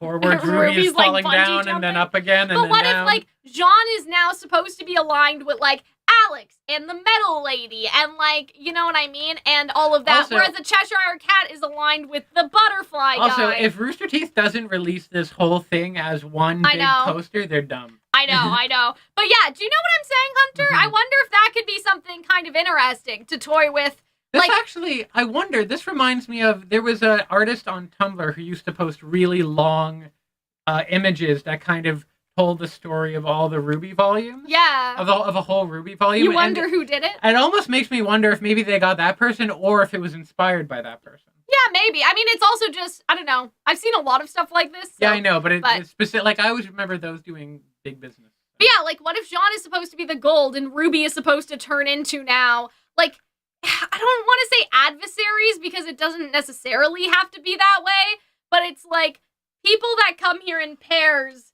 have that sort of dividing line between them eventually made, where you kind of have these characters that are on, like, the side of day and then the side of night. Like, I don't know where the China doll character would necessarily fall with that, but I think the rabbit and then Jean and then, like, the metal lady are all very similar in color scheme, whereas the moon and the cat are also very similar. So, yeah. I just think that that's... Oh, the artwork is done by Aaron Wynn, so I guess I was wrong. But I'd wonder if it was inspired. But yeah. Don't you feel like there's something about that, Hunter? That history repeats itself? And then the characters... But there's no characters with glasses, it would seem, which I feel like would be I think the cat would just... Yeah. It's a cat. It can't wear glasses, right? Like, cat can't wear glasses. We have talking mice. I don't know. We could probably. And then, like, the Jabberwalky's interesting too, because the Jabberwalky's kind of a blend of that light and darkness that we see. So you kind of wonder. I don't know. But who is the Jabberwocky reaching up towards? Almost like it could have been the metal lady, but it's kind of unclear. I guess it's right? I guess it's unclear. But yeah, like the smoke of that cigar matches the cat. So I feel like that there could be something. Maybe Alex and the kid weren't the first people that even got put in here. This is an incredibly, like, psychedelic looking piece of art. It really is trippy. So, the question is... why is Neo at the very end of it? Why? Because... I'm guessing she becomes the principal antagonist. I mean, I've said this a dozen times, but, like, she's important to this in some point. Is it a portrait Alex is in or a mirror? I'm pretty sure it's a mirror, actually. So again, we have that Alice in Wonderland, like, looking glass vibe. But, like, the question becomes why? Because, like, Neo is important, but it invokes this image that everything is appearing because of Neo, which is strange. Yeah. And because I feel like that's kind of fallen into... Neo-copium, like thinking that Neo is more important than she actually is. But at the same time, Hunter, don't you kind of get that feeling? But how could she just be responsible for all this? I don't think she's responsible for it. I just think she will be important. Right. Like, I don't think it is. It's just the framing of the image, how everything is sucked into her semblance. Yeah. And we know her semblance is illusion. So it's all just kind of strange. But when you really look at it, it's kind of like... It's supposed to be a transition, yeah, right? So... But it's weird. I almost don't... Don't you think it's weird? I don't know. The cat is crumbling, and so is the Jabberwocky into Neo's semblance. I guess it needed to come to a point, but I don't get the visual that it's all Neo. I don't get the idea that... That's what I mean. That's what you could interpret it, but I don't interpret it like that. Well, neither do I, but I'm just saying, like, if this is all in Neo's imagination, that'd be kind of crazy, or rather, from her imagination, in some capacity. Like, I think that would be kind of insane. Just a little, especially, well, the problem is, because we know that Alex fell before her, the world had to exist before Neo That's got why here. I'm not, but also, it immediately cuts from this to Alex lying on the beach. Which is weird! Presumably right after she's dropped there. Yeah. Which either that was just a fun cut, but it makes me think that, is there some kind of connection there? I'm also... Like, I don't think it's a connection character-wise, like they're somehow related. I think it's more like a metaphor. Some people think that Alex is Neo's true self, and I don't think I have to explain why that would be highly problematic. It would be weird. And questionable. I don't think that that's into a white why. lady. I don't think that that's good. I don't think people should say that, because I think that it's weird, that people would think that. But yeah, so with the Neo stuff, I'm not sure what I make of her being at the bottom of the tapestry yet. I wonder, like, a lot of people think that Neo she's alluding to the Mad Hatter, which makes sense, right? Because she has a teacup. But I wonder if it could also be, like, I don't know, like, the world kind of follows to the person that believes in it the most, and that may be her compared to RWBY at some point. Like, Maybe? kind of, I don't know, it's kind of hard to explain. But, like, the story follows Alex, because Alex is the main character. But, like, what if it sort of shifts from RWBY at some point, because RWBY is depressed and doesn't want to continue the story, but Neo has no problem going through it. Well, I mean, Alex and her other person that she went with, it's almost like it's kind of similar in that Neo is also sort of two people. Right. So perhaps that could be the metaphor. Or do you wonder if RWBY's supposed to be Alex, whereas Neo is the other person in the mirror? Like the Cheshire Cat person. I'm just thinking maybe that, like, Alex becomes one. I like to think that, like, when we've had this idea that, like, long exposure in Wonderland or wherever, it affects you, like, almost on a bite, like, it changes you as a person. So maybe Alex comes out one way and the other person she went comes out another way. Well, yeah, so just in the came same out way, the cat and the rabbit. Yeah. In a sense. Just in the same way that maybe Neo starts splitting into different directions. Well, it could also be that Potentially. RWBY is the Alex and Neo is the other person. Yeah. And that's where it comes in, basically. That could also be it. And that in so much that maybe in the same way that Alex doesn't lose herself, whereas maybe the other person does, and vice versa, Neo loses herself here, but RWBY doesn't. Just an idea. Could it be that Neo's the reason they got drawn to the Ever After? If semblances are really based on personality, maybe something sensed Neo falling and pulled everyone in to try and get her. I think that's kind of interesting. Just like the idea. I think that, like, the idea that the story appears to the believer, right? Like, I don't know, like the person that still believes. But also, in the fairy what knocked them down into that place was Cinder blowing them in there. Right. Like, also, I would like to say that it does seem like Neo has the white in her hair, which is supposed to represent, like, you know, her parents and stuff. Like the idea her parents' death didn't affect her, but it kind of did. Right? I do hope that rewatching Volume 2, I really hope we get back to, like, Neo switching her eyes a lot. That was really fun when they used to do that. But there's something about Neo I haven't quite landed on here yet, and I think we'll just have to think about it more. But you could be right, Hunter. It could just be, like, the transitionary sort of scene of it. But I also think, I don't know, it's Neo's world now. Because I kind of do see that. And I think she gets the most pink. But I do think it's kind of to communicate importance to the plot and not the notion that she's creating it. But then again, I've been wrong before. Yeah, so this is why I think she's the rabbit, right? Because she has it on her person, right? And she also has this, which could be rabbit ears. So I wonder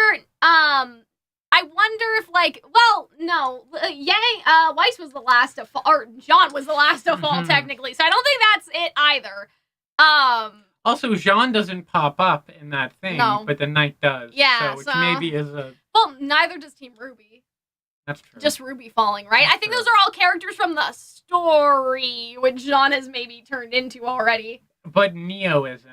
Right. That's the weird part. Which is weird when you think about it. Right, it's everyone in Neo, because everyone in that background is a character from Neverland, except for Neo. It's the challenges that RWBY will have to face, and Neo's her final challenge. That is interesting. It could also be that Neo just becomes more integrated with... Well, that's what I think, too. I think she will be. That's what I kind of meant in terms of Neo enjoying the story while RWBY is not, and that causes a balance out of whack, because... Usually the hero is supposed to enjoy the story. But I don't think Neo created it. No, I don't think so. But I think she's becoming integrated into it more. Yeah, and so, we definitely have Ozpin color sus. I get the impression that this might be a flashback. Or something, maybe. And I think we will get some kind of, like... And it's weird that the scythe is on the shore. Yeah. Well, I mean, obviously this isn't literal, but I do think we will get some kind of flashback. Okay, but what we should talk about now is your favorite Neo topic. Screenshot, because I said that I would save it until the end. Question is where I put it. It's definitely here somewhere. So let me see. I called it something too. Like it had a name because it had to. But I'm not sure where it is.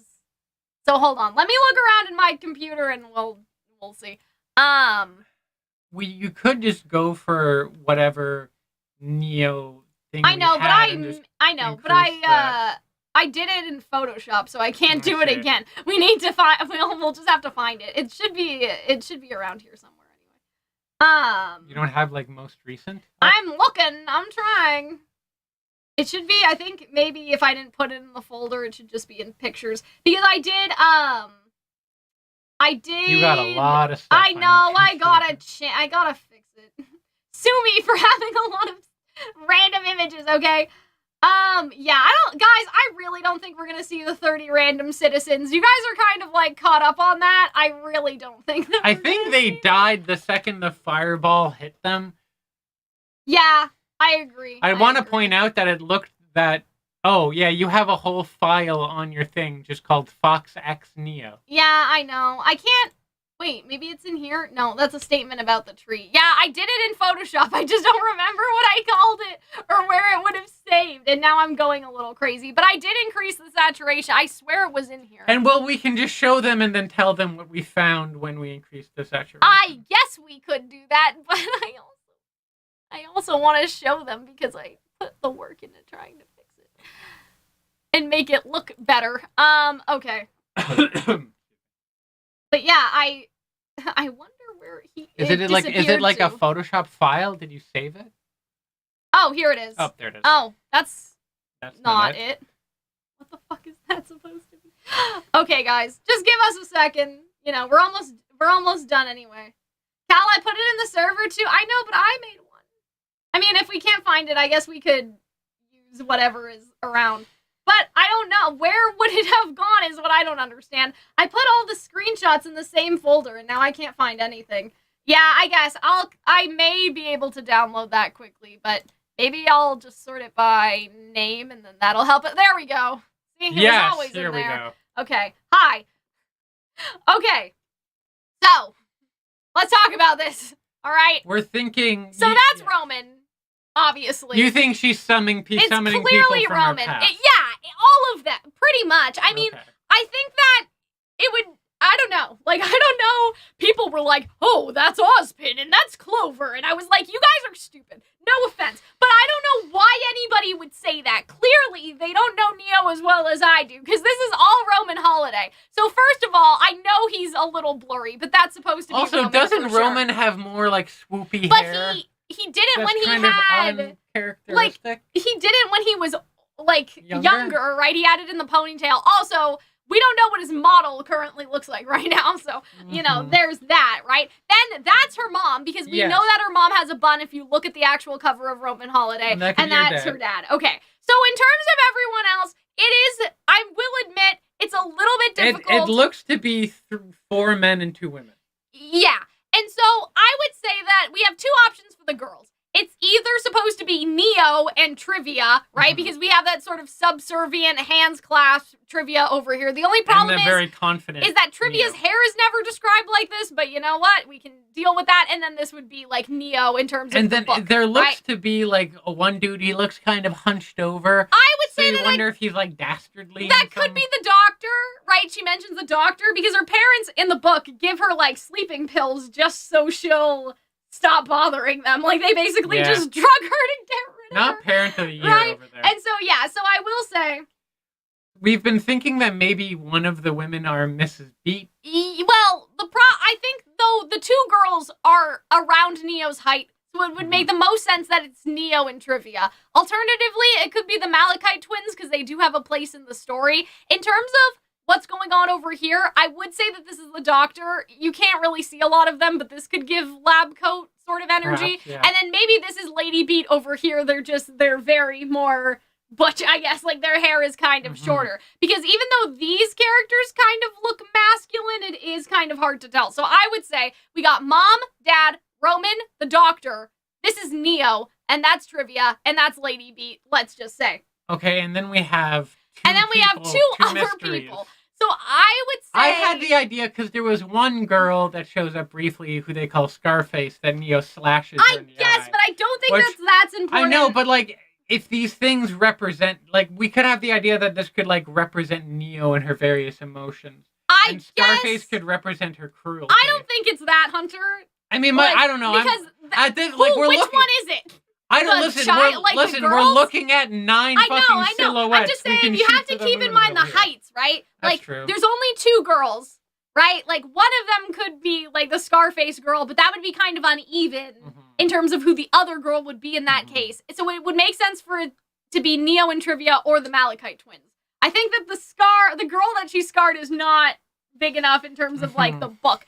If anything, I would say that that's supposed to be Junior, which I know is not giving that convincing. Junior? Right, Junior, and then the guy that she kills in the book, Hey Zhao, his father, Junior's dad. Maybe. Because because none of these look like Little Miss, at least not to me. No. Lady Beat is kind of up in the air in terms of, like, any of these silhouettes. You know what I mean? Like, I think that this one is probably most likely Lady Beat, but I think that that's a pretty good composition we have going on. Like, one of them could be the huntsman that she had as the private tutor, but that character was a woman, and there are a lot of men. There are a lot of men in here for some reason, right? What if they're, like, different versions of Neo and Fox? Oh, sorry, not Neo and Fox. Neo and Roman. Freudian slip there, Hunter. Not a Freudian slip. You've, like, infested my brain. I mean, maybe, but I don't know. Invaded it with your I think it would make sense if they're all characters from Roman Holiday. Yeah, but I also feel like you're running out of, like, super... Because, like, yeah, if the guy that But it makes sense that these are all people she killed, right? I guess Well, she didn't kill Junior. Junior's alive, She didn't kill Roman either. But, like, did she feel responsible for killing Roman? I mean, it's mostly Neo's past, I think. So, like, Lady Beat, Neo, Doctor, Mom, Roman, Dad, Trivia, Junior, and then Junior's father would make the most sense to me. Because there's nobody else in the book. Like, yeah, okay, there's Candy and Rock Salts or whatever. Like, there's the huntsman in the book. There's Little Miss, but the problem is Little Miss would have a very obvious silhouette. And, like, there's a lot of men in this silhouette for some reason, right? So I think that, like, the Malachite twins and then Junior would make a lot of sense, right? Like, in terms of trying to show... But like, Junior's also a really big dude. He doesn't look...